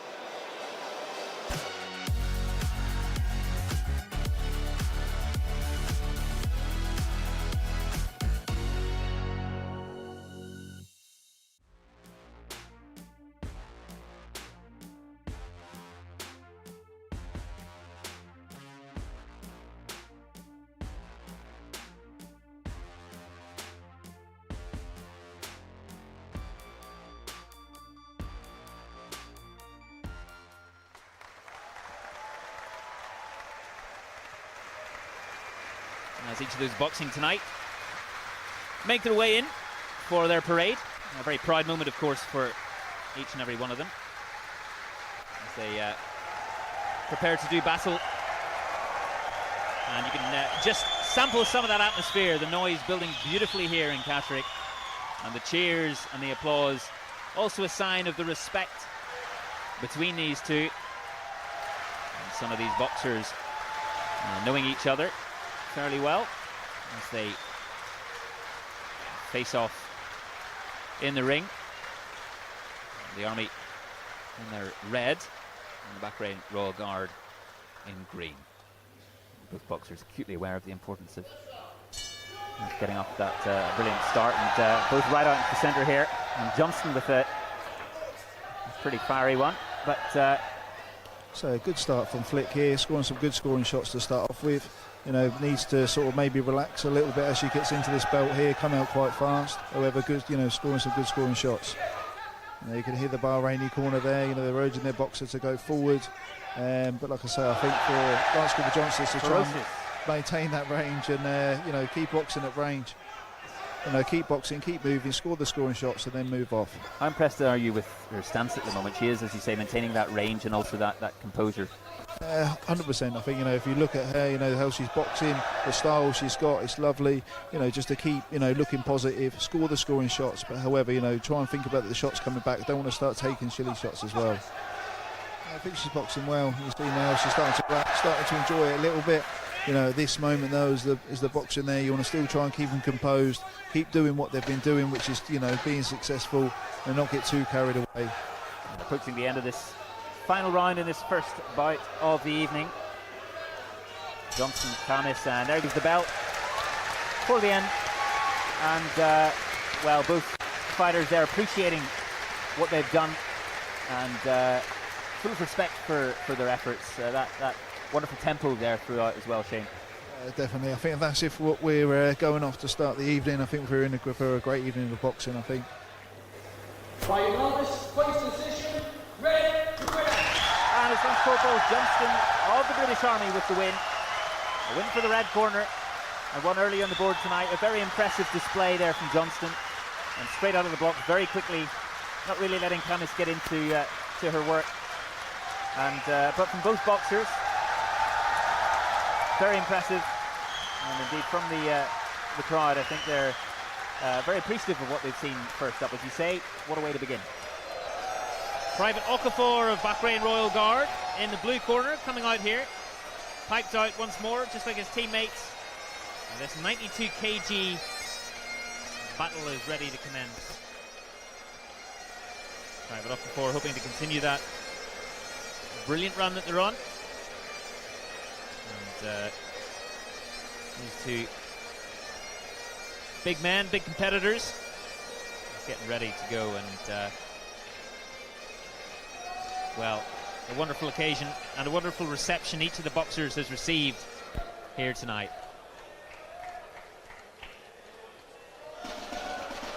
And he'll be up against Lance Corporal Harris of the British Army. Oh, and a fast start is what we're getting here. Harris furiously piling into his man. Has him up against the ropes here, Harris. And Okafor fighting back hard here, landing some scoring punches. Some big shots going in there by both here. Both got to be a little bit careful, keep a little bit composed. At this type of weight, it literally only takes one shot. Well, busy's what we thought we'd get, and busy's what it is. I mean, this is quite the pace to start with. Oh, that's nice there from Okafor. With those jabs.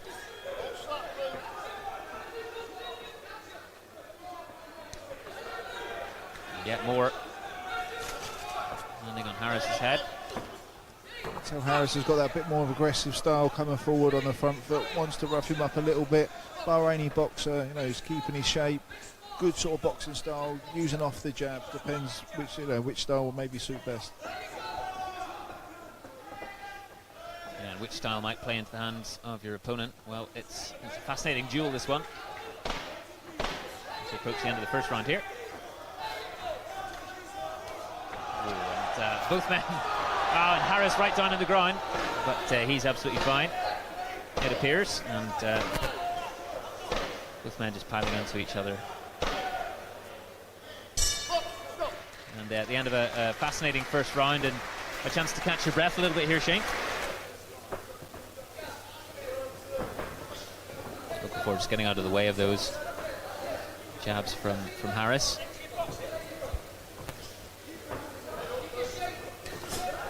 Good footwork from Okafor.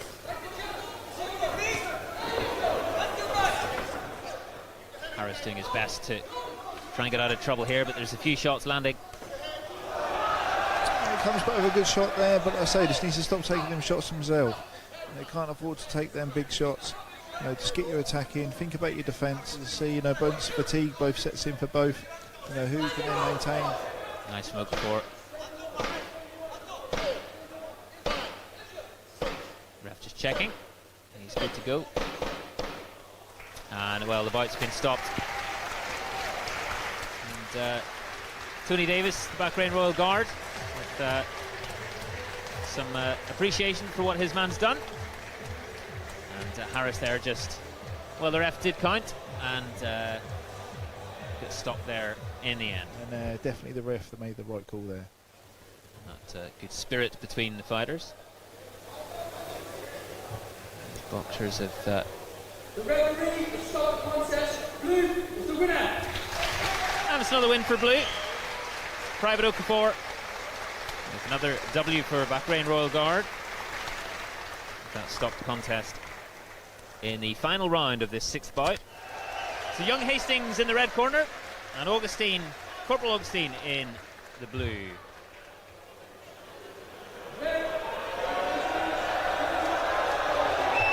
Well, both men staring each other down here and getting ready to unleash everything they have. Just finding their ranges. Again, southpaw and orthodox. Always an interesting mix-up, that left-handed approach in southpaw. Well, it's a very, very busy start from Augustine. Some big shots going in here, especially at this weight. You've got to be careful. Don't think about your defence all the time. And Young Hastings landing a couple of shots right back here, and you can hear the crowd just trying to raise him here as well. Success for both boxers here, but again, it only takes one shot. The super heavies are in there, one shot, and that could be it.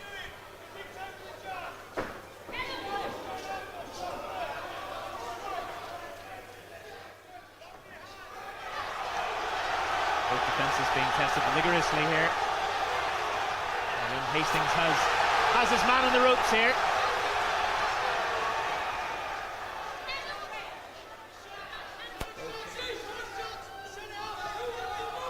It seems Hastings might come on a bit stronger here. Sort of, we look at the fatigue. However, don't want to be taking one of them big hooks. Still think about your guard. Think about your high hands. So you don't want to be taking them shots. Those southpaw hooks.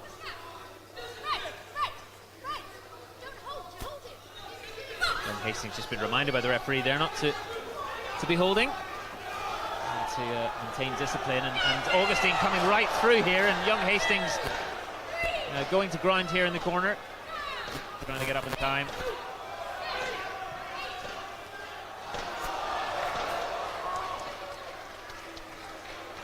Well, that's another one that's been called there.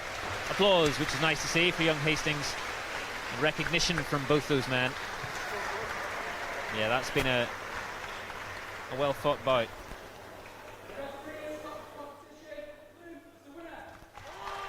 It's another win for Blue. 6-1 up they go.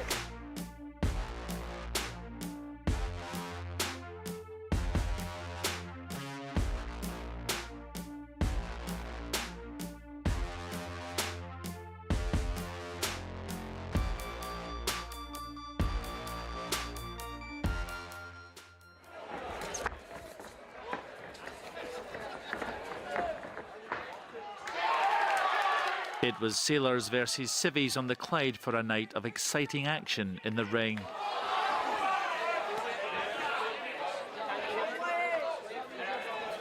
Talented amateurs from across Scotland pitting their wits and skills against the Navy fighters. Seconds out, round one. Leading hand Rowan Price was up against Josh O'Connor of Lochee Amateur Boxing Club in Dundee. The pair fought hard over 3 rounds, but leading hand Price was edged out on a split decision in the end. I did my best. There's only so much training you can get on there working at the same time, so I think I put in all. Sadly didn't get the outcome I wanted, but the other lad hit hard. Leading hand Kieran Riley was up against Cal Hossack of Churnside Amateur Boxing Club in Berwickshire.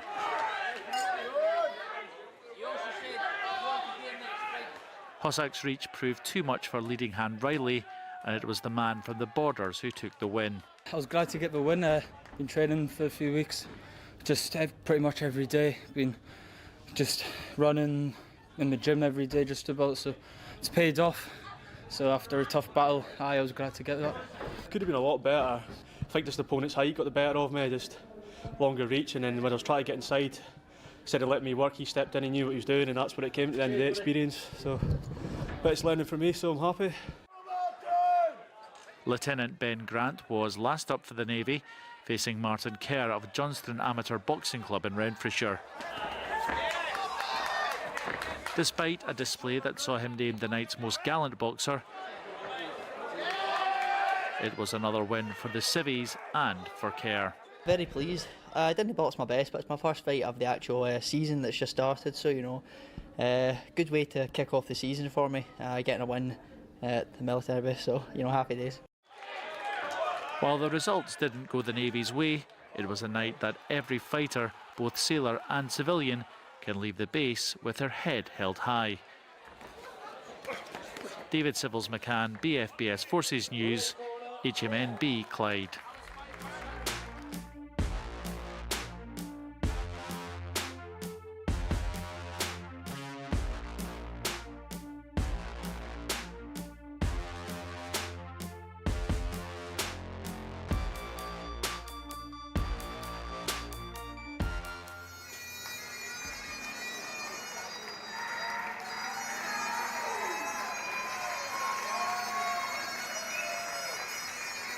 A thrilling night of action kicked off in style as Joshua Madden from RAF Northolt took on Ryan Titley from RAF Lossiemouth in one of 2 non-title bouts.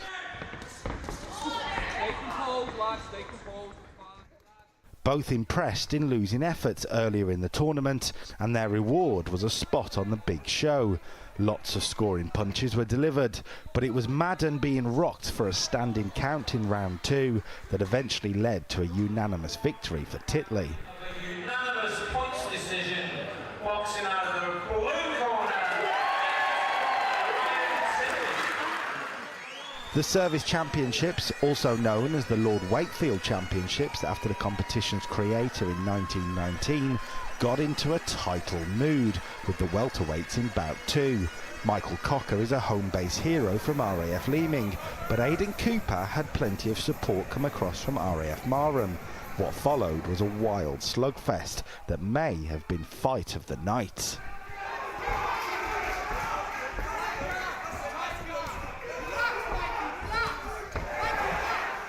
Cooper was delivering more scoring punches in round 1, and in round 2 his ability to stay in control proved vital. Cocker's standing count provoked a reaction, and the man in red roared back into the fight to put Cooper down as well. All to play for in round 3 then, but this decisive knockdown by Cooper helped the man in blue pick up a unanimous victory.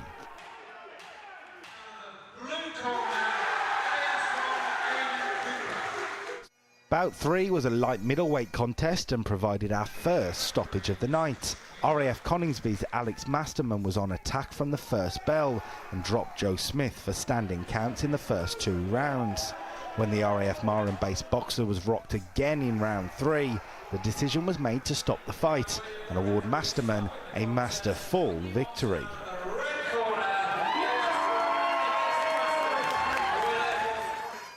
That performance was impressive, but the all-business Josh Sumpter was ready to steal the show. 51 seconds is all that passed between the bell to start the bout and the referee's decision to stop it. Kieran Brimicombe stopped in his tracks before he could even get started. The final bout before the intermission wasn't for a championship, but was a key women's fight with England boxing surely keeping a close eye. Both the RAF's Frankie Lyle and Newark's Chloe Davies are on the cusp of a call, so to nobody's surprise, it was a tense battle. For Lyle, who watched explosive punches earlier in the night, it was about picking her spots on way to a unanimous victory. The future looks bright for one of the best female talents in the RAF. Yeah, nice and control, just learning to box, not getting involved. She's the naturally bigger girl, so you don't really want to play into her game plan, get involved in a war and punch myself out really. Nice, calm, collected control, don't get hit. Part 2 of the evening kicked off with another unanimous points decision after a classy display from Paolo Troffa. The RAF Marham-based boxer controlled the pace of the action, with Ben Reeves getting clattered multiple times. The victory was well deserved for Troffa, as it was for Mason Slender in bout 7, who had a clear height and reach advantage over Connor Bignell. The man in red from RAF Witton struggled to get close to his taller opponent, and when he did, he'd get slumped by a powerful punch. Slender never looked like losing, and sealed a not-so-slender win with a stoppage.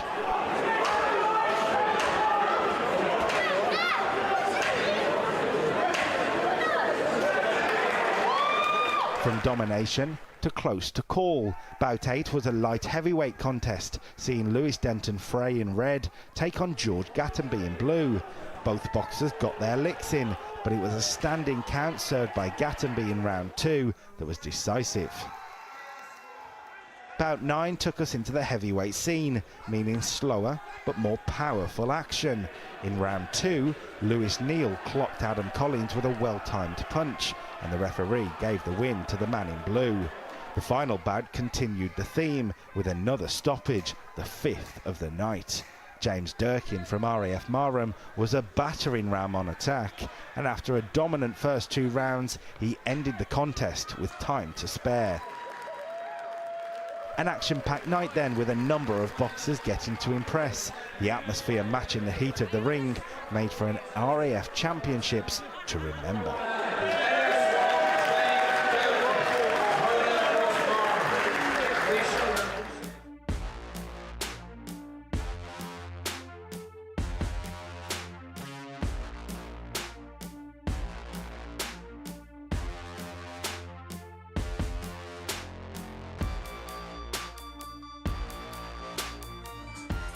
The keenly contested Army Individual Boxing Championships culminated in finals night, with 24 boxers taking to the ring. Perhaps the pick of the performing pugilists was Marcel Lincoln Francis. He was up against Kane Kelly from the Royal Engineers in their Class A men's middleweight contest. Both boxers were quickly into their rhythm, but it was Lincoln Francis who landed the majority of points in the opening exchanges. Watersham-based Lincoln Francis continued to apply the pressure in round 2, and a neat right from the Remy man resulted in a standing count for his rival. Kelly recovered from that count, but more punishment was to come his way in round 3. Former football player Lincoln Francis produced another set of point-scoring punches, and Kelly was given a second count. The bout continued, but the damage was done. Lincoln Francis has gone from scoring goals to winning golds, and his display has seen him selected for the Army development team.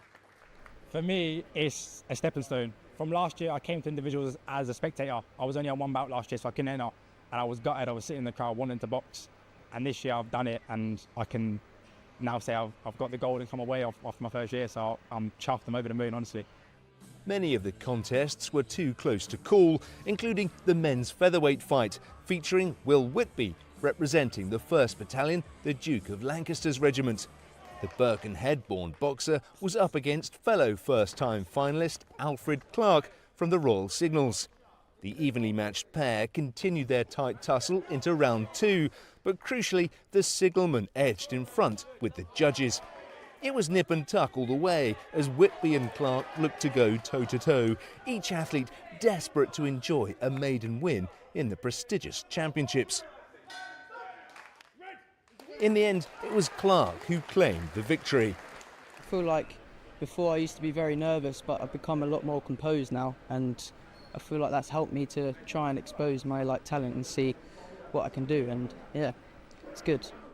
Meanwhile, members of 3 Para continue to prove their prowess in the boxing ring as Kane Howells picked off RLC rival Ben Naylor to win their welterweight clash. Wearing the blue gloves, Manchester City fan Howells emulated his footballing heroes to win the title for 2024. Danny Bullock had bulked up to take part in this year's tournament. The instructor from the Army Training Centre in Pirbright had put on the pounds in order to compete. She faced Isla Jackson from the Princess of Wales's Royal Regiment. With the contest going down to the wire, it was the Surrey-based Bombardier who finished with a flurry of punches.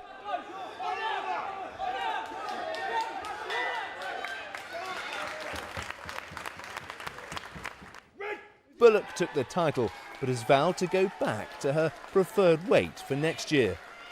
Yeah, it was really good. I enjoyed it. I think next time I'll go down a weight category. There was no girls in my weight when I entered the competition, so I had to put weight on to go into a heavier category.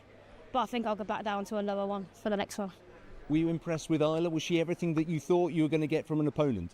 Yeah, well, considering I think that was her second bout and I've had 4. She definitely looked like a 75 kilo girl, because I'm used to 60, so I felt her punches there.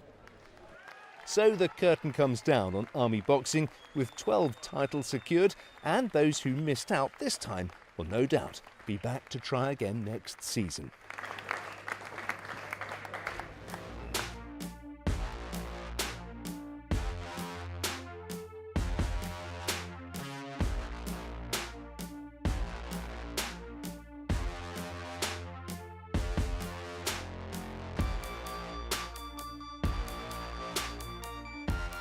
Your call, Echo Arena in Liverpool, national finals. You don't get anything like it. It was the best of Army boxing, battling to call themselves kings of the service sport. And for one Lancs, putting things right was the mission after losing this final in 2023. They got off to a good start in bout 1 as Kingsman William Whitby secured a unanimous decision over Corporal Korha 2. In fact, this War of the Roses turned into a decimation of one Royal Yorks. Wins for the Kingsmen in bouts 2 and 3. Alfie Evans stealing the show with a TKO made it 1 Lancs 3, 1 Royal Yorks 0. Yeah, and he has. Chapman there feeling the effects. Back on his feet now. The Lancs man knows he can punch. Well, could Private Owen Smith buck the trend? Short answer, no. By split points decision, Blue is the winner. Well, it's another win for Blue. It meant in bout 5, Kingsman Ryan Wainwright could seal the title for 1 Lancs. Yet again, a win for Blue. And a fantastic evening for 1 Lancs, it has to be said. There were still 4 bouts to go and plenty of pride on the line. Lance Corporal Wasei Leunavuna and Kingsman James Annandale Johnston both won the judges over to give 1 Lancs an unheard of 7-0 lead. And then the most disputed moment of the night.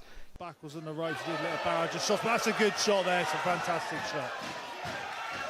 Kingsman Kinner Williams Rocker Tagani delivering a bout-ending punch just moments after the official had called a halt to the action. It was unfortunate for the 1 Lancs boxer, but the official had no choice but to award the bout to 1 Royal Yorks and Lance Corporal Tyler Mullins by disqualification. Well, it's a win for Red. Disqualification. The main event went the way of 1 Royal Yorks too. Kinnersley seems determined here, but it's just how long can this charge last for? Lance Corporal Lloyd Kinnersley's split decision win made it 7-2 on the night. An utter destruction from 1 Lancs, who are worthy champions in 2024.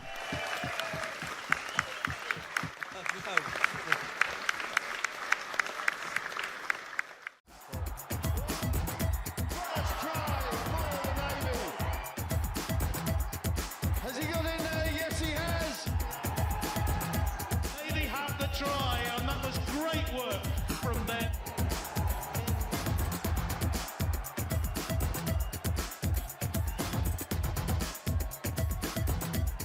They go again, and they're over.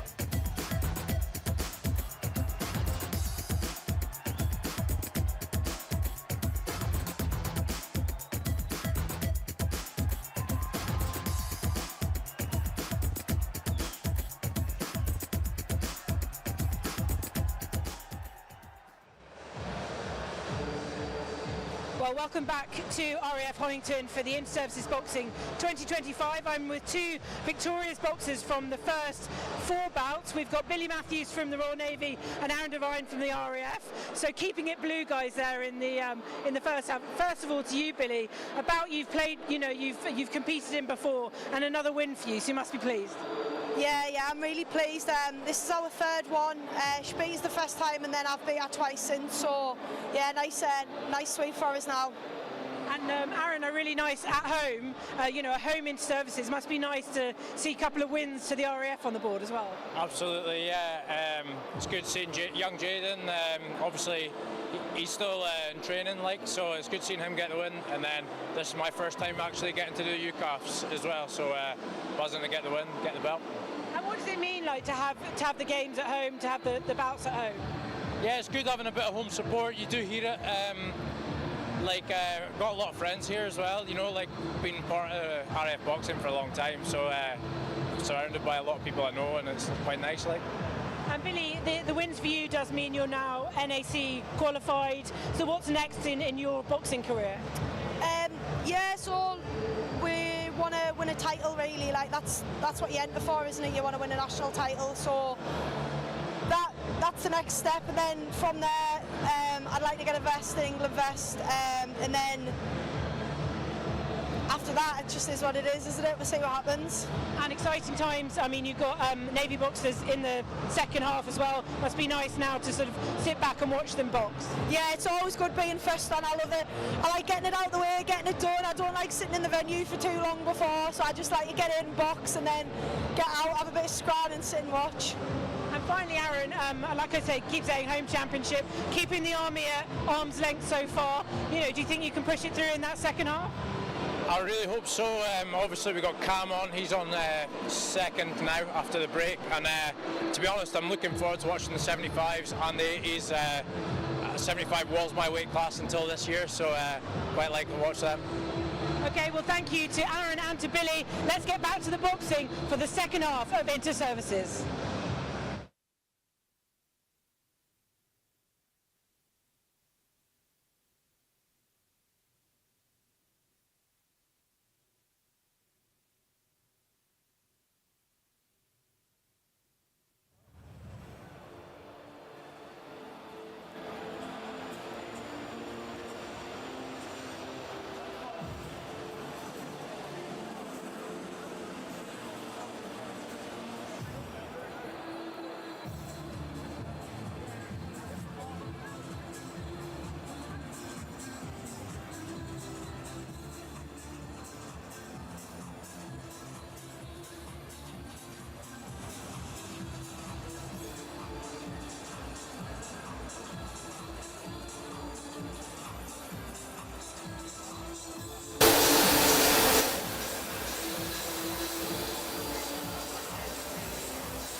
As we await the second half of Forces Fight Night, the Inter-Services Boxing Championships, live from RAF Honington here. We're awaiting a fantastic second half of proceedings which have so far this evening seen the Army move one step closer to retaining their IS crown.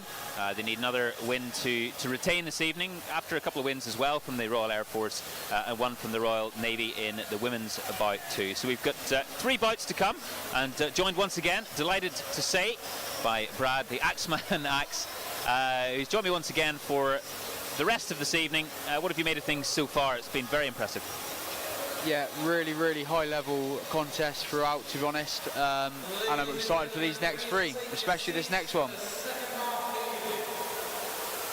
Officials to ringside.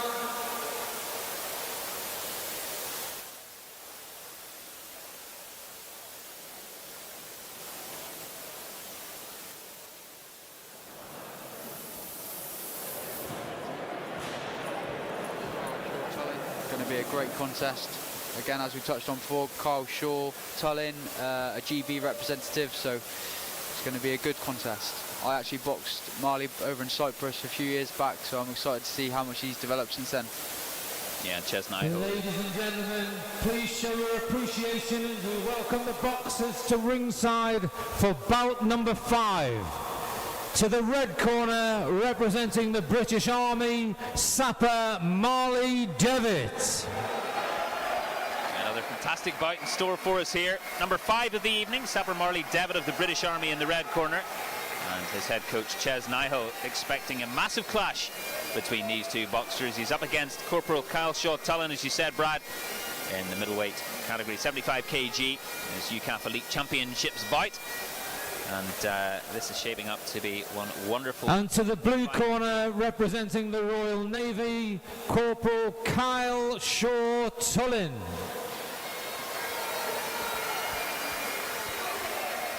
And Corporal Kyle Shaw-Tullin making his way to the ring as well, of the Royal Navy. A rapid rise in 2024. Earned a place in the GB boxing squad for 2025. And according to head coach P.O. Nick McGarry, an Olympic hopeful in 2028.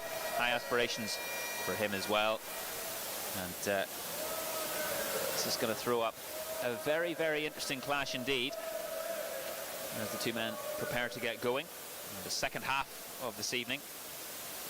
About to get underway as we fly through the bout list. And the Royal Navy hoping to get on the board in the men's bouts as well. Yeah, I'm excited for this one.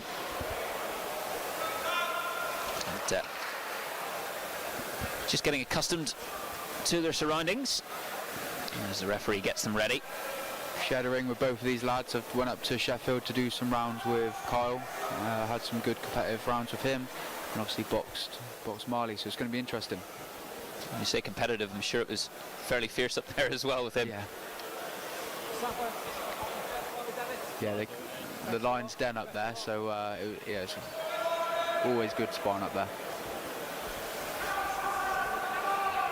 Bout number 5 is a 75 kilogram contest comprising 3 times 2-minute rounds of boxing between, in the red corner, representing the British Army, sapper Marley Devitt. And facing him from across the ring, boxing out of the blue corner, representing the Royal Navy, Marine Kyle Shaw-Tullin. Blue corner Tullin, red corner Devitt, your referee James Battle.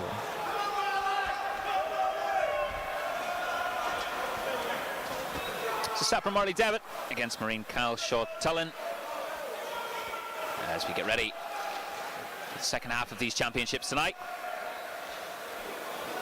Both lads looking like they're going to step straight on the gas.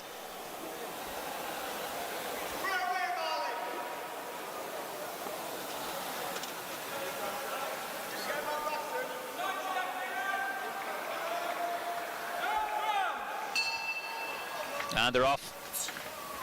And straight into it. Here's Shaw-Tullin. Shaw-Tullin looking to dominate straight away. Centre of that ring, straight on the jab.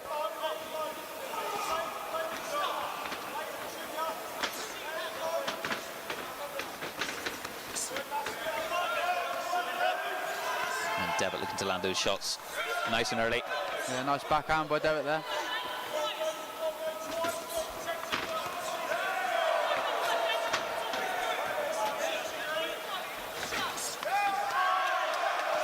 Lovely shots by both there.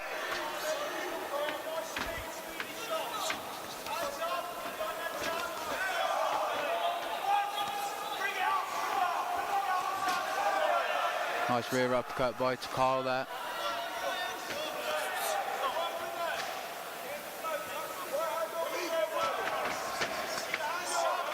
Now the ref just keeping Devitt right and speeds back into the contest.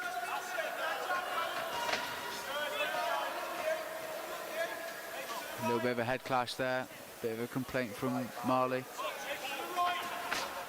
Luckily no cut though. Huge. And Devitt just been reminded to keep his footwork right.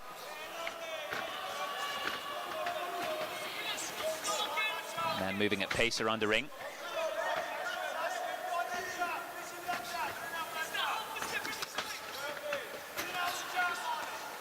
Nice combination punches from both boxers there.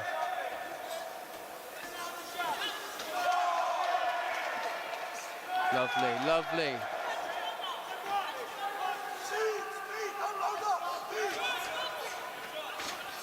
And Devitt being urged there to keep his speed up against his illustrious opponent.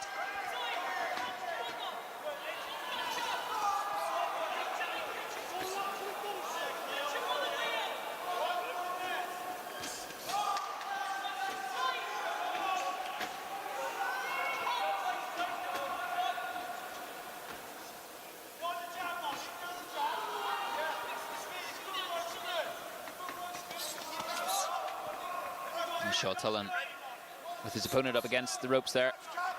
Yeah, you can see he's controlling the range nice there. He's just on the end, on the end of Marley's range there, and he's coming back in nice for the counter.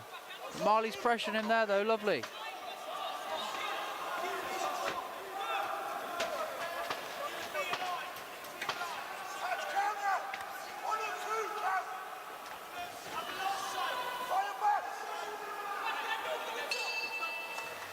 At the end of the first round in his 5th bout.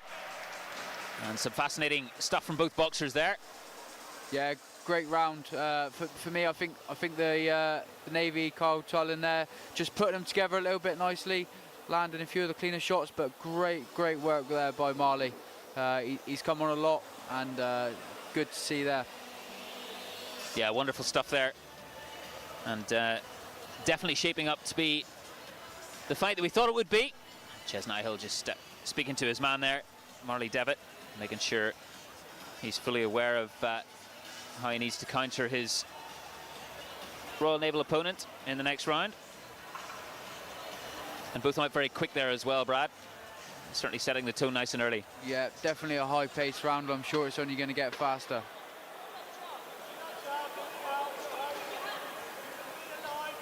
As we get ready for round 2 here. Carl straight away, centre of that ring.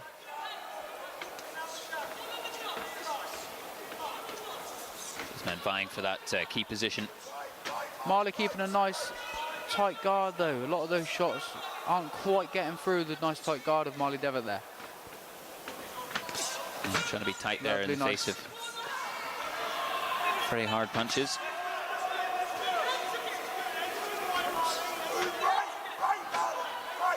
Nice jabs down to the body there by Carl, setting him up to the upstairs.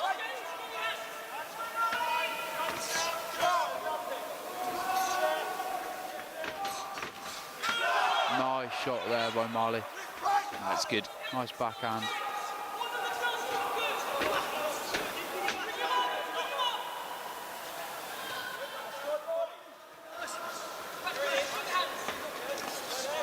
Needs to be careful not leaning over like that, because Shaw-Tullin, the experience that he's got, as Marley's leaning over, he'll take a little step back, rear uppercut. Yeah, he's well aware of the threat of Shaw-Tullin here. Lovely shot there by Marley. Very impressive. Countered lovely there by Carl though. See how he's just putting them together nicely there though, catching the judge's eyes. Nice rear uppercut. A nice bit of defensive work from Shaw-Tullin as well.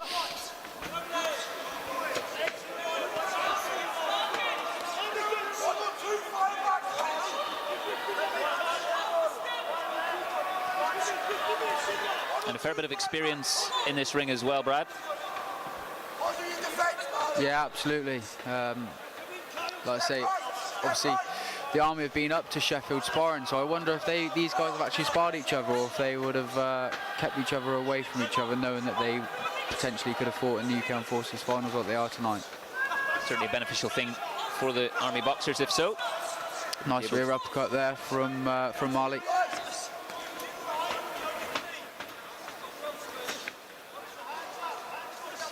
Great contest this.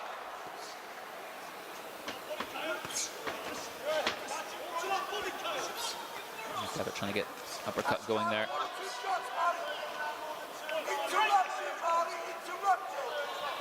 And the ref just stepping in to keep them where they should be.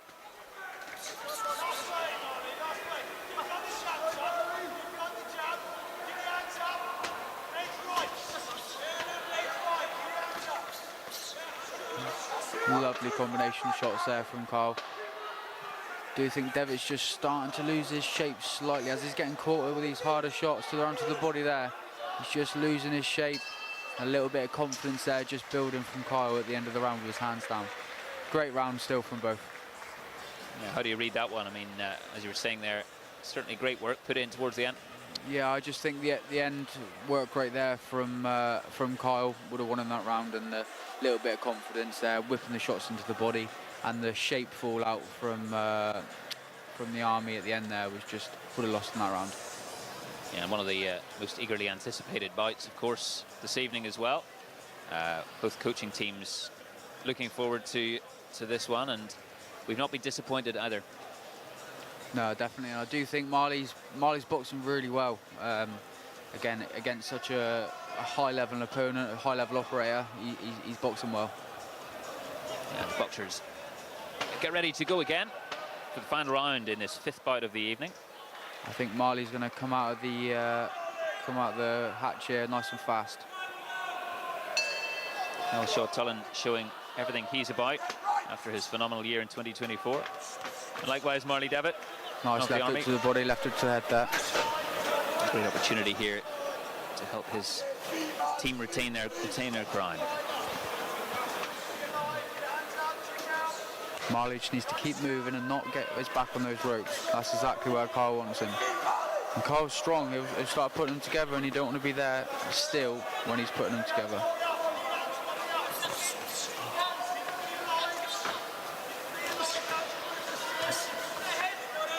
Better from Marley there. Put them together, push him back a little bit.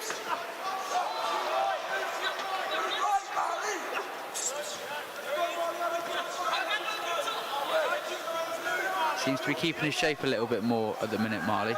Taking a lot more on the gloves there. Hopefully he can just keep that up for the rest of the round. And not long left to go in this bout. And keep his lovely body shots well. there. Lovely body shots by Carl. It'd be nice just to see either one of them go up through the gears now. It's about that time. Big shots over the top there.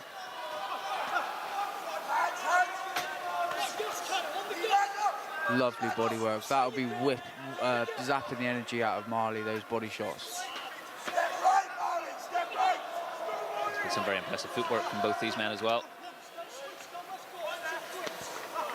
Confidence building there, hands down nice and low with Shaw-Tullin there, still making him miss and still making him pay.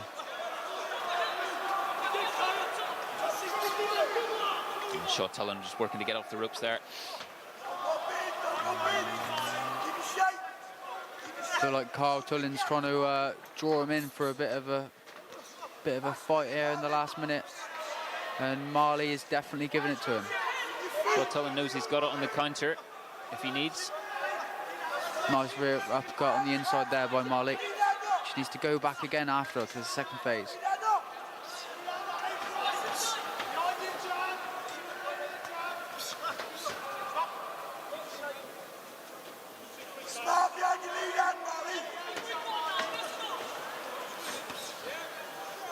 This could be where it's won or lost, as with many of these bouts this evening. Last 30 seconds we're going into now. Final act of this bout is upon us. What more can we see from both these men? I think both lads are just enjoying it now, putting the combinations together. I think the confidence is coming from Carla, having a little bit of a run round there. Being told off, don't run away, don't be scared. No, I think that was just confidence there at the end of the fight. I think he knows he's done enough to win. Don't get involved for that last 10 seconds. A lot of boxers, that last 10, you see it before, that they've won the fight, and then the last 10 they get caught with a big couple of shots just because it's sort of ingrained in everyone to have a bit of a tear up that last 10 seconds, and he's done the right thing there. He's won the fight comfortably, in my opinion, and he's got on his bike for the last 10 seconds, not got involved. Respect. But great fight, in my opinion. Marley Devitt done a brilliant account for himself, bearing in mind he's in there with one of the best in the country at this weight category, so well done. You made a great point there about enjoyment as well, and what a real treat it is for these boxers to be involved in such competition, against great competition. Ladies and gentlemen, please show your appreciation for both boxers. And the winner of bout number 5 by way of a unanimous points decision, boxing out of the blue corner, Marine Kyle Shaw-Tullin, Royal Navy. Please show your appreciation to the runner-up representing the British Army, Sapper Marley Devitt. Well, it's been a wonderful 12 months for Marine Kyle Shaw-Tullin, and a very good victory there for the man in the blue corner. And a great word as well, of course, for Sapper Marley Devitt. Played his part in a brilliant bout. Absolutely. Great account for himself there against, like I said before, one of the best in the country. And seeing where Marley Devitt was a couple of years back, seeing where he is now, respect to him, and I'm sure he'll be back. Presentation of awards for bout number 5 will be made by the Chair of UK Armed Forces Boxing Association, Brigadier Mike Tanner. Firstly, to your runner-up representing the British Army, Sapper Marley Devitt. I don't think he should be disappointed with that performance. I think he performed really well. And like I say, I'm sure he'll be back bigger and stronger. And it's like you say, you know, with that rise in performance from Devitt over the past couple of years as well, taking on the likes of Shaw-Tullin only helped. And to your winner and UCAF Elite Champion 2025, representing the Royal Navy, Marine Kyle Shaw-Tullin. Well, Shaw-Tullin there receiving his award for his performance this evening, presented by the chair of the UK Armed Forces Boxing Association, Brigadier Mike Tanner. And a very, very special moment there as he collects his belt. Splendid there, shining with the glow of the lights. And a reminder to him of just how much effort he's been putting in ahead of this event. And indeed, as he earned a place in the GB Boxing squad for 2025. And, fantastic performance from him and both men. Ladies and gentlemen, please show your appreciation as we welcome the boxers to ringside for bout number 6. To the red corner, representing the Royal Navy, Marine Connor Fanning. Again, this will tee up to be another cracker. Connor Fanning and Cameron Lewis, both brilliant boxers that have been on the RAF and the Navy scene for a good couple of years now. Both achieved good things, and it's going to be a great bout. Yeah, it's Marine Fanning of the Royal Navy. Comes to step up to the red corner. And to the blue corner, representing the Royal Air Force, Sergeant Cameron Lewis. And Sergeant Cam Lewis, piped out, heading to the blue corner, Royal Air Force. For this 80 kg light heavyweight bout, NAC qualifier bout as well. And the 6th of 7 this evening. It's a fantastic forces fight night at RAF Honington.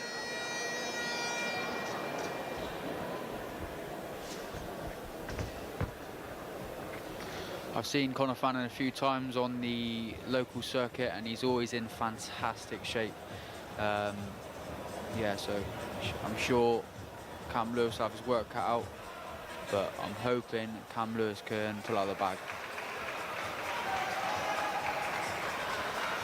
And Marine Connor Fanning, who lost to Lewis in 2024. And Cam Lewis, a man that whose talents you're very well aware of course, Brad Axe. Yeah, absolutely. Done many rounds with Cam, and he's very strong, very powerful. He's at 80 kilograms now as well. But Connor Fanning is going to be coming for revenge. As you say, Cam beat him last year, so we'll see. Marine Connor Fanning, ex-captain. Royal Navy says he's been looking forward to this for some time. Lots of sparring up and down the country. More than 3 months of hard work going into this evening. Bout number 6 is an 80 kilogram contest comprising 3 times 2-minute rounds of boxing between, in the red corner, representing the Royal Navy, Marine Connor Fanning.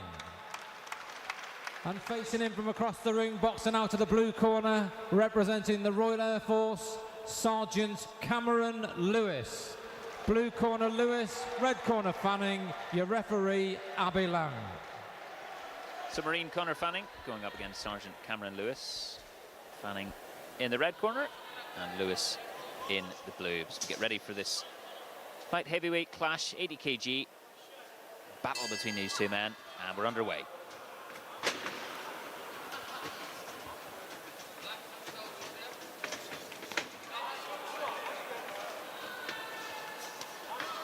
So both lads gone up a weight category since they faced each other last year, so it'll be interesting to see who's carrying the power. I'm sure they both are.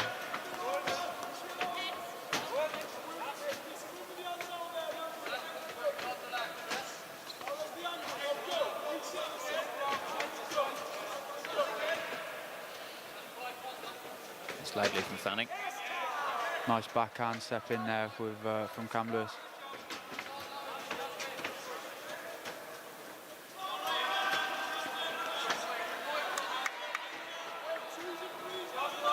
Very busy so far from Cam Lewis. Looking to get another victory over Fanning like last year. Shot.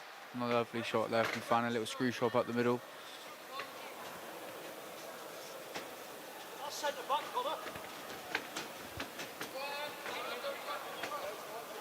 Good movement there from Fanning in defence. Nice shot from Fanning.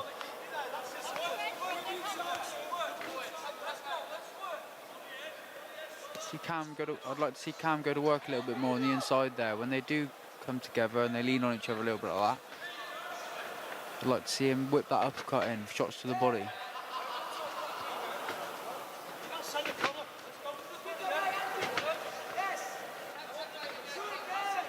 Fanning trying that uppercut. Both lads, to be fair, on the inside, keeping nice and tight. Not much landing from either of them at the minute on the inside.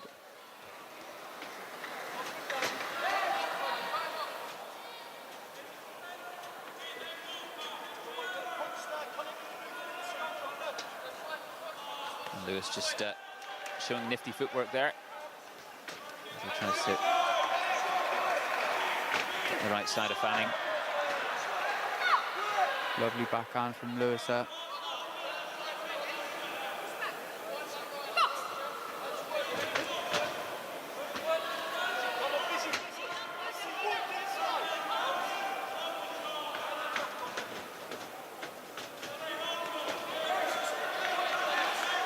Nice bit of head movement there from Fanning. Nice come up off the counter as well.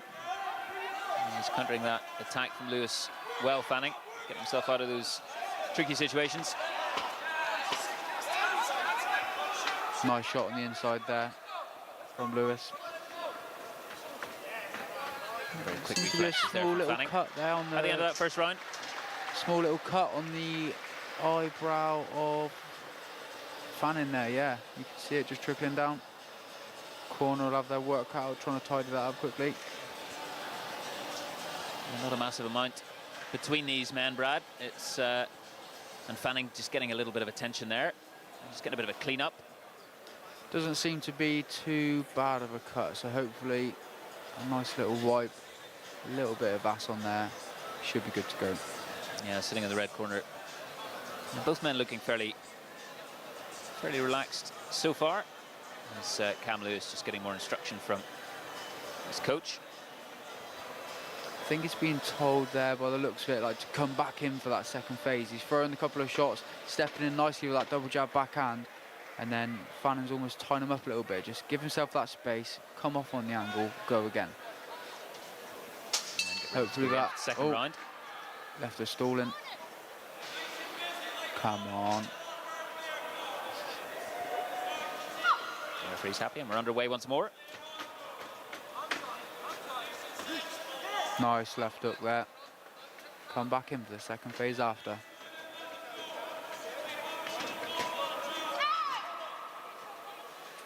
They're probably just going to get the doctor to have a little look at that cut. Doesn't look to be that bad, so hopefully it doesn't cause too much of an issue. And maybe just a bit more patching up needed. Yeah. Again, from in the corner, it didn't look to be that bad.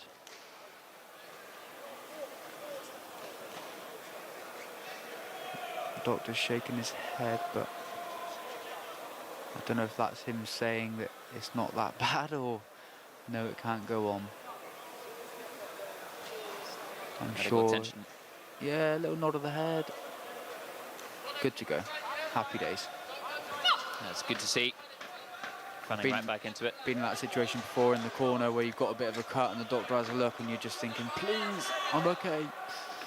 You must be urging the Oh, medical there we staff. go. That's where we need to be careful though. When the heads come together there on the inside, both still throwing nice shots on the inside though. Nice shot by Lewis.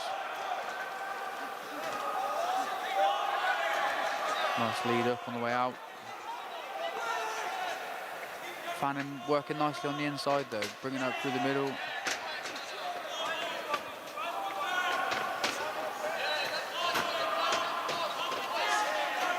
Lovely change of angle by both of them there. And very fast from both here.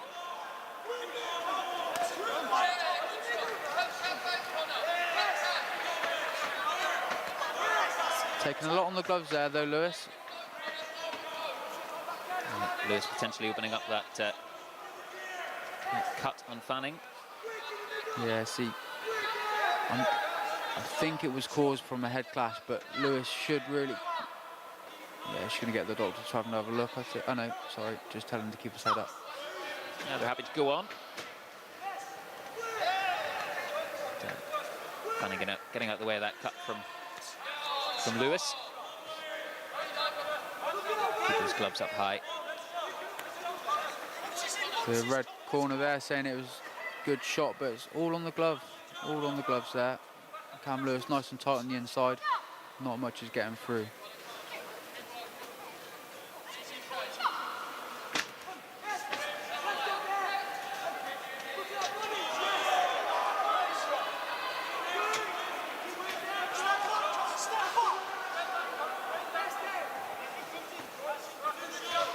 Great bout by both of these boxers so far. Lovely boxing. Yeah, top tussle between these two men. Both need to be careful of those heads though. They're coming together quite hard at times. There have been a few clashes so far, haven't there? Another little look by the doctor, just to make sure it's still right. How tricky is it to keep your focus, Brad, whenever you constantly have these breaks just to get checked over? Yeah, it does, and you sort of, as you've seen all the boxers, all the fights, they sort of get into the flow, get into a rhythm of the fight, and when you keep getting stopped to have a little look at it, it does throw you out of that flow. Luckily, the doctor said that's okay, so you're able to carry on. Yeah, thankfully, once more, Fanning is up and at it again.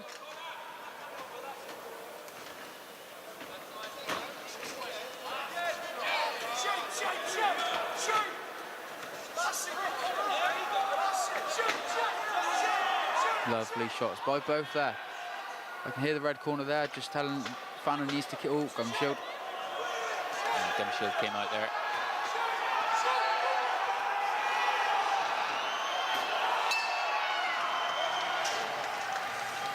Yeah, gum shield come out there. I do not think the ref noticed, so everyone was going mental there. To be fair, Fanning didn't mind though. He was still throwing shots, still happy to take shots without his gum shield. So yeah, Fanning still in the zone there. Both men just taking a breather ahead of the final round in this bout. And well, it's been a fascinating one so far, hasn't it? Yeah, great bout. Both men. And Fanning in particular, of course, getting cleaned up further. Must be the fourth time he's now had a bit of attention on that. Yeah, cut. like I say, this level, you'd like to think they don't stop a bout just for it's not a big cut, it's a little cut, so hopefully they can just keep on top of it for this last round so the fight gets to the end. I'm sure he's just been told there he needs to win this round. Yeah, got to win this round, so I'm sure he's going to come out. Ooh. And here we go again. He knows what he needs to do. Both men are fully aware of what they're needing to do in this final round to impress the judges.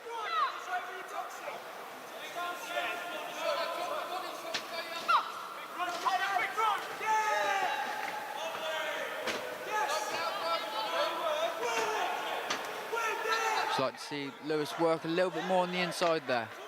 A little step back.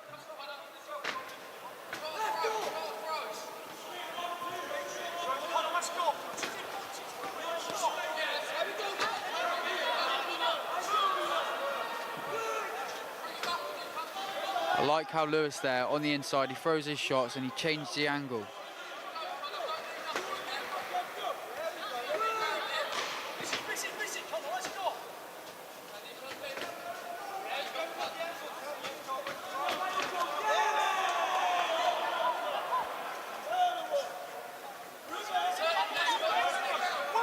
That's where he needs to work. Little step back now. Shot. Good shot. Lewis there just being told not to lean on him so much when he's on the ropes. Yeah, his heads are getting close. Nice rear hook to the body there by Fanning.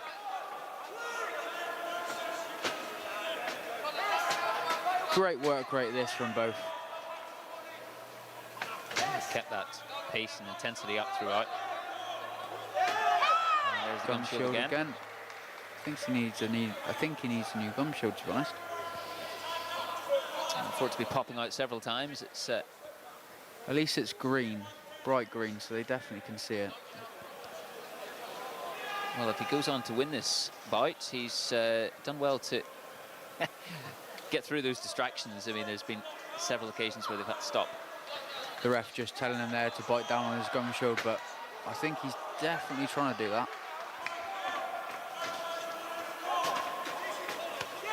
Nice shot. Lovely overhand right from Cam Lewis there. This is in with those big hooks. And Fanning doing his best just to move back, and that one passed by him. Both lads swinging into it.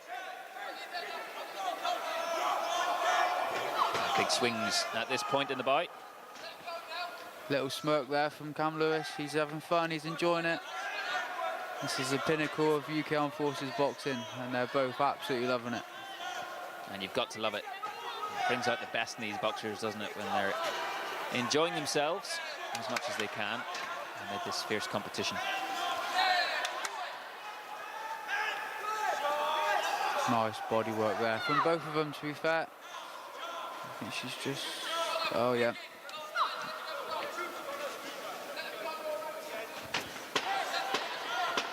Last 10 seconds.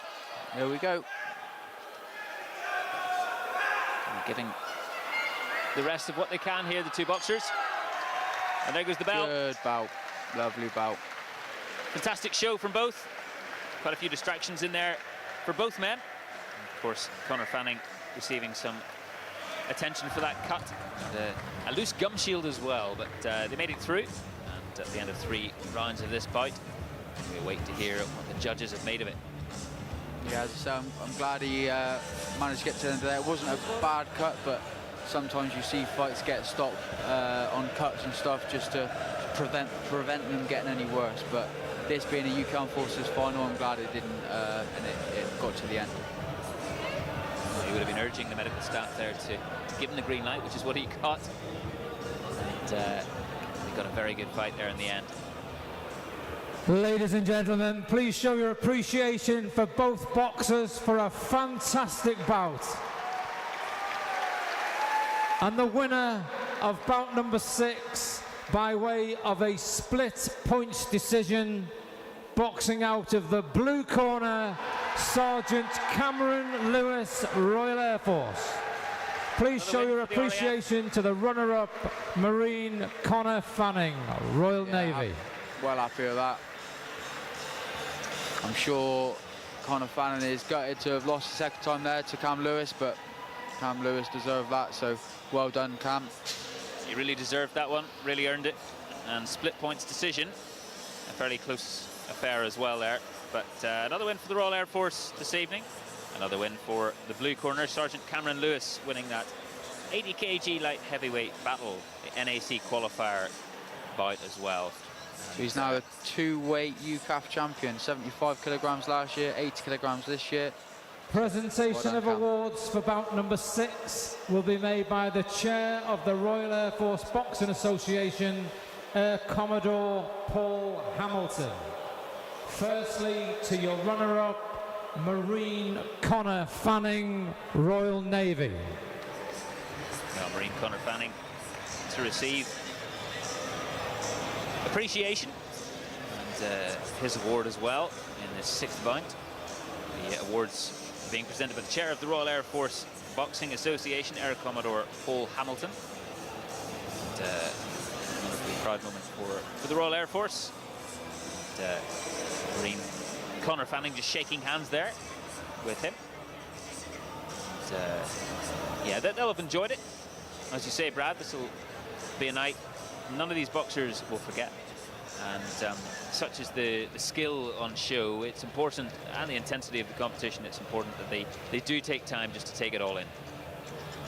Absolutely, especially with being at RF Honiton, all the RF personnel that have even boxed here tonight, not just the guys that have won, but to box here in the UK Armed Forces final, they should be taken in every moment. And, Sergeant Cam Lewis of the Royal Air Force victorious there in that fight. And to the winner and UCAF Elite Champion 2025 and NAC qualifier, Sergeant Cameron Lewis, Royal Air Force.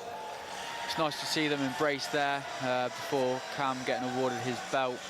Nice little handshake, big hug. Like I say, they boxed twice now, so they'll have a friendship that no one else can really explain.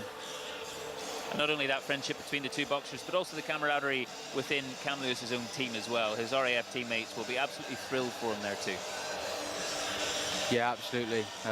Again, this is the second time he's won it now, so just keeps building. Hopefully he can go on and absolutely smash the national championships. There will be a coach leaving from outside to return to the officers' mess at 2300 hours. 2300 hours, coach from outside to leave to the officers' mess. Thank you. So, we've been through plenty this evening. We've seen it all out in the ring. And we await the final bout of proceedings. It's a heavyweight category, 92 kg, between Private Kieran Cooper of the Army and Marine Dominic Zieba of the Royal Navy. Ladies and gentlemen, please show your appreciation as we welcome the boxers to ringside for bout number 7. To the red corner, representing the British Army, Private Kieran Cooper. And the pyrotechnics there, welcoming in Kieran Cooper of the Army. The pipes. And Sergeant Ches Nihil, the Army's coach, preparing his man for this heavyweight clash and NAC qualifier. Yeah, to be honest, I don't really know either of these two. And so to the blue corner, representing the Royal Navy, Marine Dominic Zieba. I did get that lad earlier a couple of bottles of water because he was filling up his water bottle from the tap in the bathroom. And I said, don't drink that, mate. It's those moments in life, isn't it, when you meet someone and get to know them. Yeah, it's brilliant. Yeah, Marine Dominic Zieba of the Royal Navy walking in and heading to the blue corner for the 7th and final bout of the competition. Marine Dominic Zieba, who won the Haringey Box Cup in 2018 and part of the Royal Navy team since November 2024. And be delighted to be in this inter-service bout and clash against Private Kieran Cooper of the Army. And well, Ches Nihil, the Army head coach, was talking about UK Championships and these events being the holy grail of military boxing, and a very, very special moment for both these men.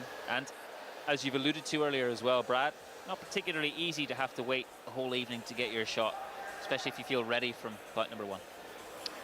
Yeah, of course. I'm sure these guys have been nice and relaxed all day and sort of building themselves up too, because being heavyweights, most of the time they are on more towards the end. So yeah, they would have been working for that. But it looks like there's some issue going on with wraps over there. I don't know if he's having to change his wraps over by the looks of it. So there might be a little bit of a wait out just while Dominic Zieba changes over his wraps. You know, the British Army, of course, seeking that 5th men's bout victory and retain their crown after winning the Inter-Service Championships last year. And we've seen quite a few wins tonight, though, in the blue corner. Jaden Johnson kicking things off for the Royal Air Force in the first bout, getting that win. Billy Matthews in the women's welterweight contest of the Royal Navy. Private Dylan Swales got a win for the Army in the 3rd. Corporal Aaron Devine of the Royal Air Force in the 4th, another win for the blue corner. Corporal Kyle Shaw-Tullin of the Royal Navy in the middleweight category. And then we've just seen Sergeant Cam Lewis of the Royal Air Force get a victory for blue once again. So await this final bout. So Dominic Zieba just getting some last-minute amendments there, changing up some strapping and getting himself prepared. Ladies and gentlemen, please be aware that after the presentation for this bout, there will be a team trophy presentation. Please remain seated till the team trophy presentation has been completed. Thank you. So a team trophy presentation to come after the presentation for this bout. And, great spirit. It's been fought tonight in great spirit, hasn't it, Brad? In terms of that respect each of the boxers have had for their opponents. Yeah, absolutely. You always see that in boxing. With all boxers, they have that respect for each other. You don't really get the bad blood, especially in amateur boxing. You don't really get any sort of bad blood or anything. So it's nice to see. But obviously, the score at the minute is 4-4-2. So regardless of this result, the Army will retain the UK Armed Forces title, which is obviously great for them. With obviously them being 3-1 up at the start before a punch got thrown. That's a big advantage. But yeah, see how this bout goes. So good night for the Army. And bout number 7 and the final bout of the evening is a 92 kilogram contest comprising 3 times 2-minute rounds of boxing between, in the red corner, representing the British Army, Private Kieran Cooper. And facing him from across the ring, boxing out of the blue corner, representing the Royal Navy, Marine Dominic Zieba. Blue corner Zieba, red corner Cooper, your referee James Battle. The Army can't be caught in terms of the score, but they'll be hoping to go out on a high and win this final bout of the evening, this heavyweight clash between Private Kieran Cooper of their team and Marine Dominic Zieba of the Royal Navy in the blue corner. I'm sure as heavyweights, 92 kilograms, there'll be some big shots getting thrown this one, so.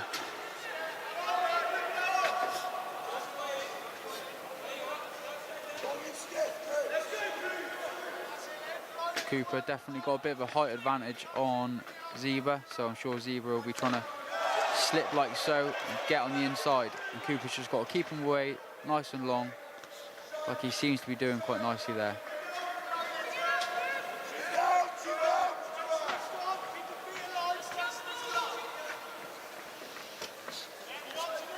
That's not where Cooper wants to be. He wants to move off of there, spin off, keep it nice and long.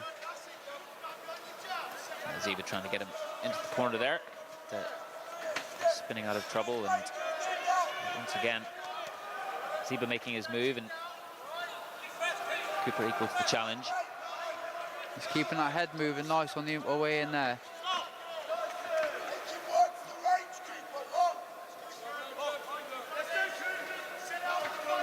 Quite a bit of a height advantage there, as you mentioned, Brad. You know, it'll be interesting to see just how that plays out over the course of these 3 rounds.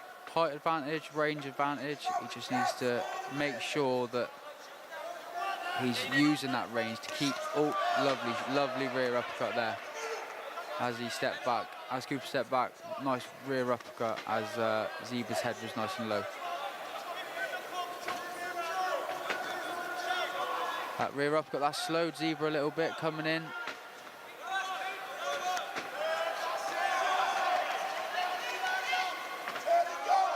There we go. Lovely shots.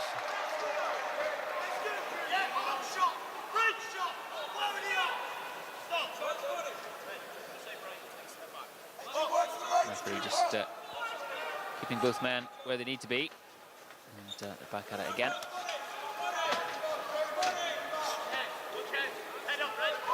What Cooper's doing lovely there is as Zieba's coming in, he's waiting for him, changing the angle and then countering off on him. Zieba can try and stop that by, as he's coming in, throwing his shots and then changing the angle before Cooper manages to. Keep his head moving on the way in. Like that, see? He's changing the angle and he's straight on him straight away. Lovely shots.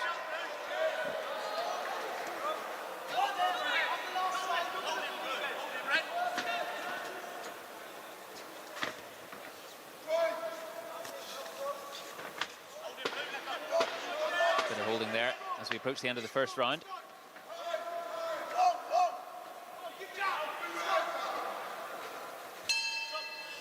Really nice boxing there from Cooper. Clear winner of that round for me. I'd just like to see him use his range a little bit more, use his jab and keep him away. Keep Zieba away. When Zieba does come in, Cooper's spinning the angle, changing it and countering him nicely, but just be nice to see him stop him from coming in instead of letting him. You know what I mean? Yeah, both men just taking in more advice from their coaches. And Nihal just chatting to Kieran Cooper there. And just readying him for that, as you say, Brad, that make sure his range is, he's using that rightly, and Zieba getting similar attention there from his coaches. But as I say, Zeba's doing well. He's moving his head, he's getting inside. He just needs to change the angle before Cooper manages to change the angle and then countering him.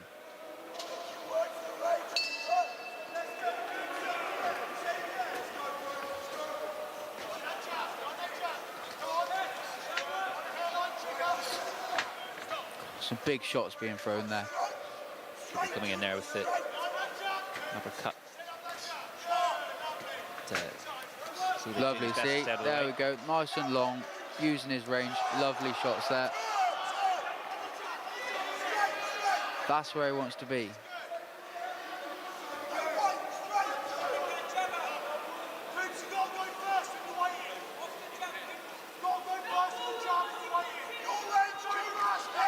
Nice job.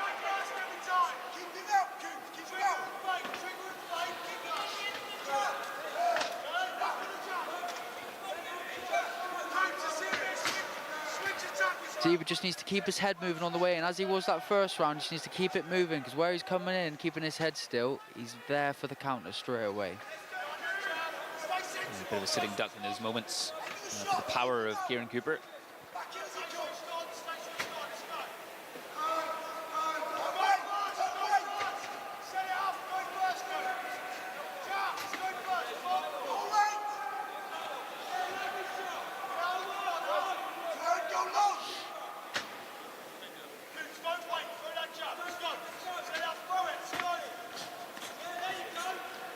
Better by Zieba there, although he didn't land, better changing the angle before he comes in. Instead of just coming on that straight line, he's trying to change the angle and go in off a different line. There we go, that's where Zieba needs to work. Get to work.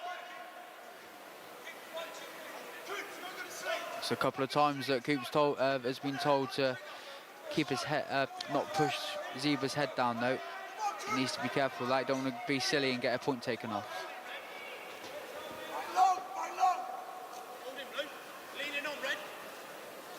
Just been told not to lean there. Good to go again, these two men.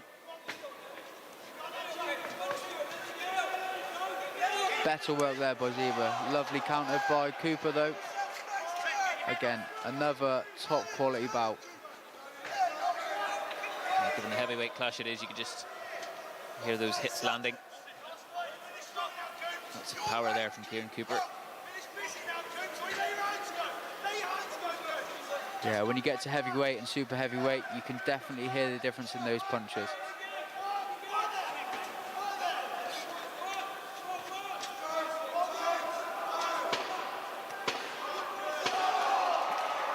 Nice rear uppercut from Cooper, but also nice or better work from Zieba there. As he's got him on the ropes, he's putting them together a little bit. Good round. And the end of that round there. And well, good work from both those men at different moments. But as you say, with Cooper, just I think exerting that advantage he has, the height difference at times as well.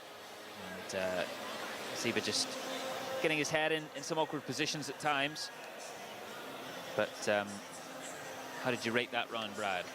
Yeah, I think another army round that for me. I think he was just catching Zieba far too much. As Zeba's trying to get in, he's catching him, he's changing off, he's spinning off, changing the angle, and he's catching him again.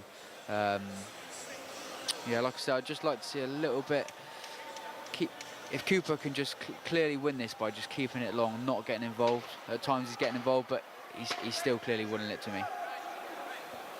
Get ready to go for the final round. of the final bout of the evening. Private Kieran Cooper of the Army in the red, Marine Dominic Zieba of the Royal Navy in blue.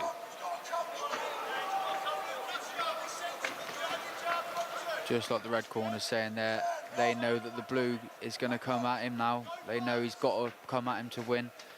So just stay nice and switched on, keep his hands up, keep it nice and long, don't get involved. Back on the jab, and just jab his way to a win.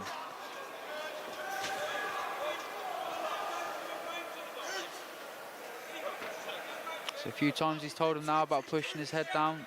He needs to be careful because he doesn't want to go losing a point now.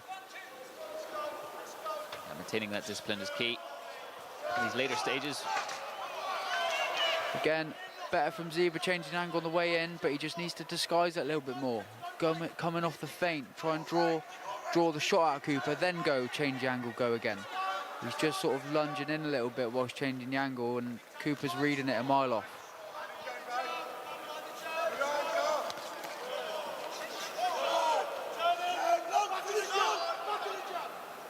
And Cooper seems to have time. Again, down. Seems to have time in reading what Zieba is throwing at him there. Yeah, because he's becoming readable. He's sort of like putting the weight on one side and then stepping in with it. And Cooper's read that now and he's all over it.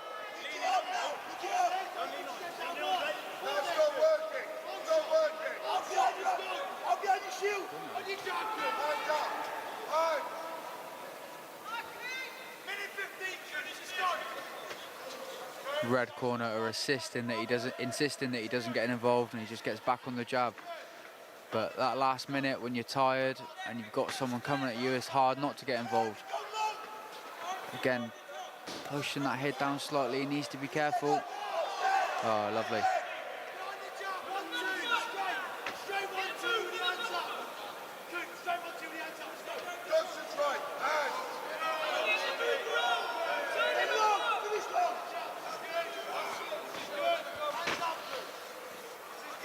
Zieba's still on, no, he's not stopping coming forward.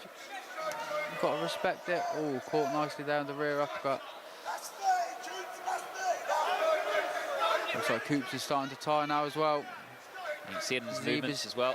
Zieba's still on him. Oh, lovely shot. Shot to the body there by Zieba. Oh, countered by left hook to the head. Yeah, Zieba sensing a bit of an opportunity. Last 10, here we go. Final seconds. Lovely shots by both. Oh, throwing everything at it now, both boxers. That is what it's all about. And there goes the bell. Final round of this final bout of the evening. Yeah, red corner for me. Good high quality bout, but just much better at reading Zieba coming in, taking the little step back, throwing his shots, changing the angle, going again, and that's won in that fight. But respect to the Navy boy there. Yeah, fantastic bout. And worthy of the heavyweight challenge. Final bout of the evening between these two 92 kg boxers. Private Kieran Cooper and Marine Dominic Zieba. Cooper of the Army. Zieba just shaking hands with the referee there. And, Cooper peeling off the corner of the ropes, having spoken to his coaches. A lot of appreciation for both boxers. Please show your appreciation for both boxers.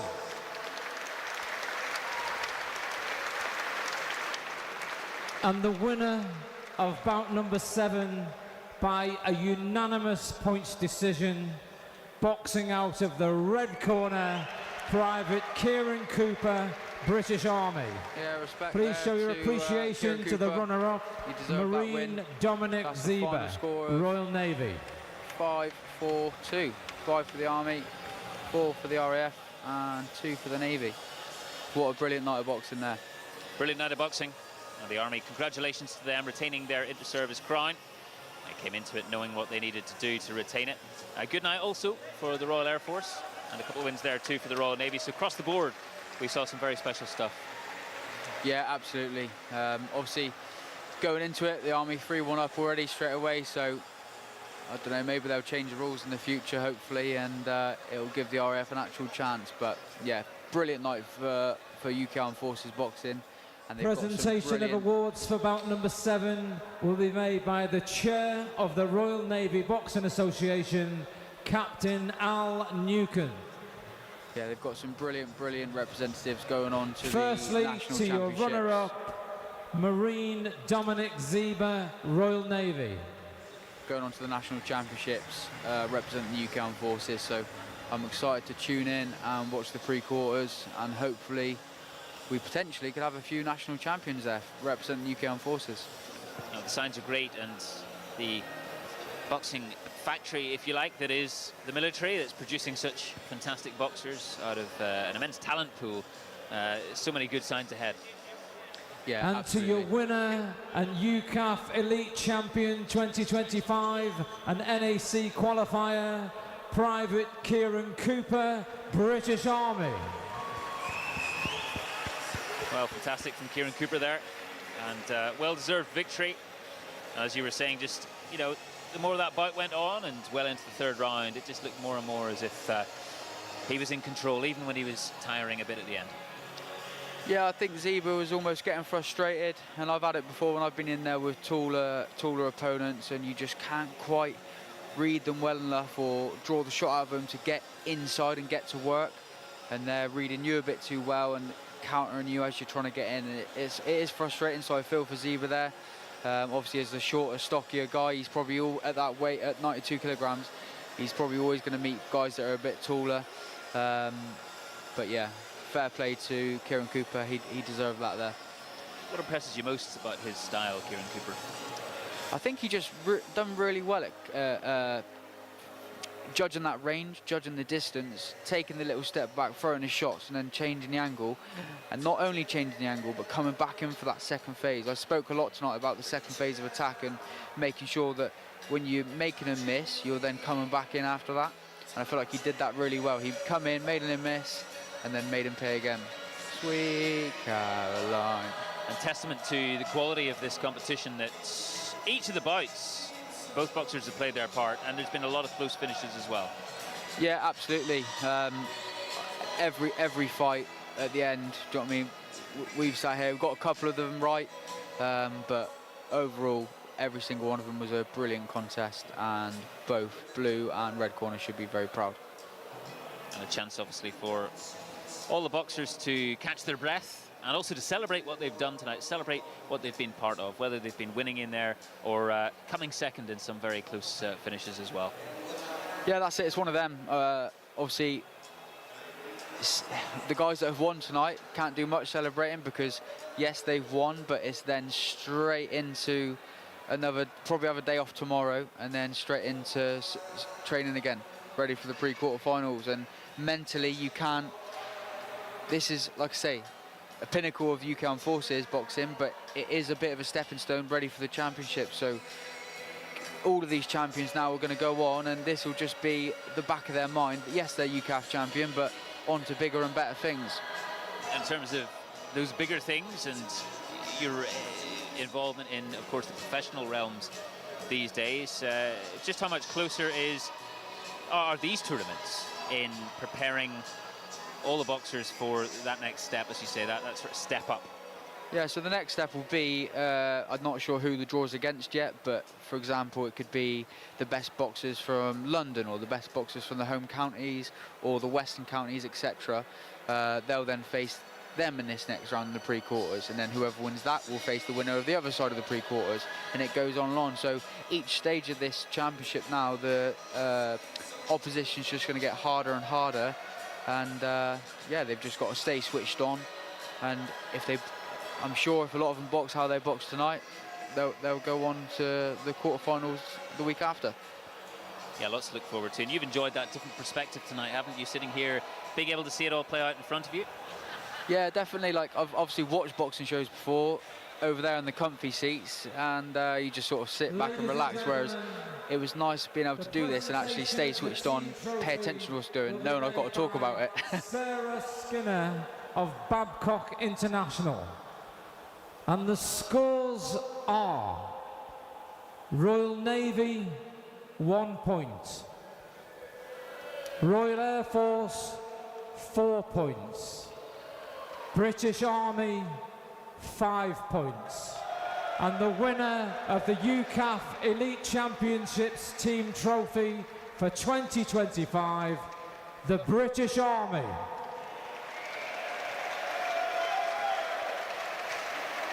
Good reception there for the British Army, their victory tonight.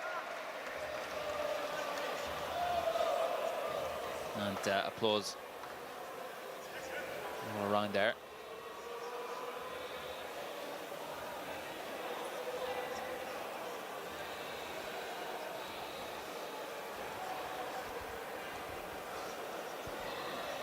As some of their boxers celebrate behind us. And, yeah, it's about to get loud. And the celebrating they do. And that volume raises even more as the trophy's held aloft. It's the Army's for another year. Fantastic performance from them. But the Royal Air Force and the Royal Navy will be hot in their tails once again next time out. Ladies and gentlemen, that concludes the boxing. Thank you very much for your continued support. Continue to support boxing in all aspects. Join your local clubs, become officials, or continue to support as spectators. Thank you very much. Hope you had a brilliant evening. Well, the team step in as a team into the ring. Each of the boxers involved tonight. Chaz Nihill standing there, a very proud head coach. And what a night for them. Yeah, absolutely. Well done to the Army boxing team. Got the win there, and they all seem to be absolutely buzzing, so respect. Yeah, great. And all getting a chance to pose for the cameras. Mobile phones greatly these days as well. Of course, everyone wanting their shot, their picture of the glory. There's about 500 of them trying to get in this ring for a photo, so I don't know how they're all going to get in. You know, as long as it's not 500 cameras waiting to take photos, it could be here for some time if that were the case. But no, a wonderful moment, and not wanting to leave anyone out. Chaz Nihill just signalling there for all of them to come up. Yeah, that's it. They've got such a big team, such a big squad, and they want all of them to be part of it, so respect. And a chance to look at some of those nice shiny belts as well, Brad Axe, as some of the winners come into the ring. Yeah, that's it. They're really, really lovely belts. I don't know if you had a look close up, but they're fantastic.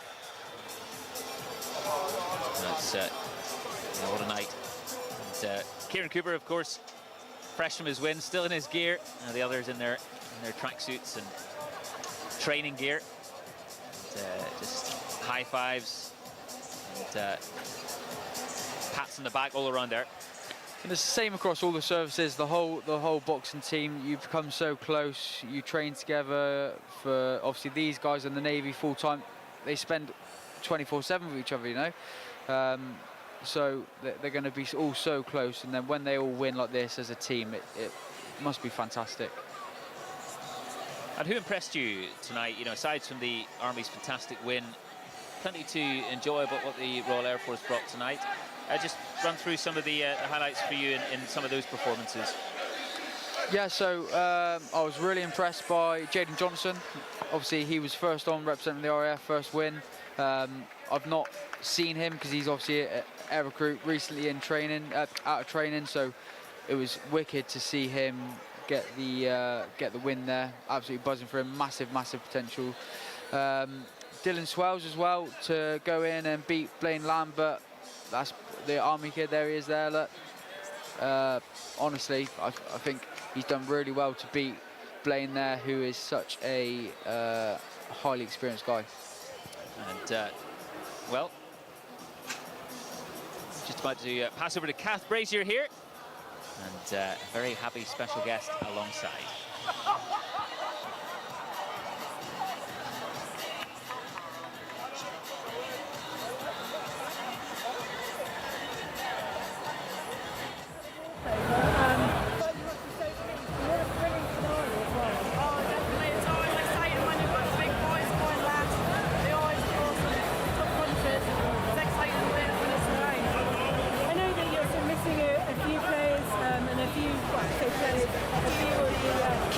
nervous this year, maybe not putting out as strong a team as you have done in the past, but you still managed to pull off a win. But wow, it was tight, wasn't it? I don't necessarily think that we're not as strong. I think it's the competition are getting stronger. We put everything into our training, and I think the RAF and the Navy have had to sort of up their game to try and compete with us. And we've seen that tonight. It's been a lot more competitive, and yeah, it's been a great night. And healthy to see that the Navy and the RAF are coming up. I know that the last time it was won by the Navy, I think it was in 2018, and the Army have been dominant ever since. But you know, you need that competition to keep yourself honest. Definitely, in the UK Armed Forces, competition is the biggest competition for every boxer. This is one of our most important competitions of the year. So it definitely need that sort of inter-services rivalry between us. I mean, as we go forward, do you want to see more female bouts at this level, maybe make the female competition bigger than it is at the moment? Yeah, 100%. And if anyone wants to get into boxing, you know, it's such a thrilling sport. Everything, the hard work that you put into it pays off. So definitely would love to see more girls involved across all levels, referees, timekeepers, judges, and boxers as well. But it's an Army win again, and you'll be proud, and I'm sure sleeping with that trophy tonight. Definitely taking it home again for another year. Thank you so much, Terry, and congratulations to the Army. Thank you. Thanks. Well, that's it for another year of Inter-Services Boxing and another year of Army win. But I tell you what, the Blues are coming back. The Navy are strong, the RAF are strong, and I think at their strongest, they would really give these guys and girls a good several bouts out here. But do join us for more Inter-Services football next week. We've also got the UK Armed Forces Sports Awards coming up later, and first the 10th of April. But it's finished here at RAF Huntington. Sorry, I can hardly hear myself think. And that's it for Inter-Services Boxing 2025. We'll see you soon.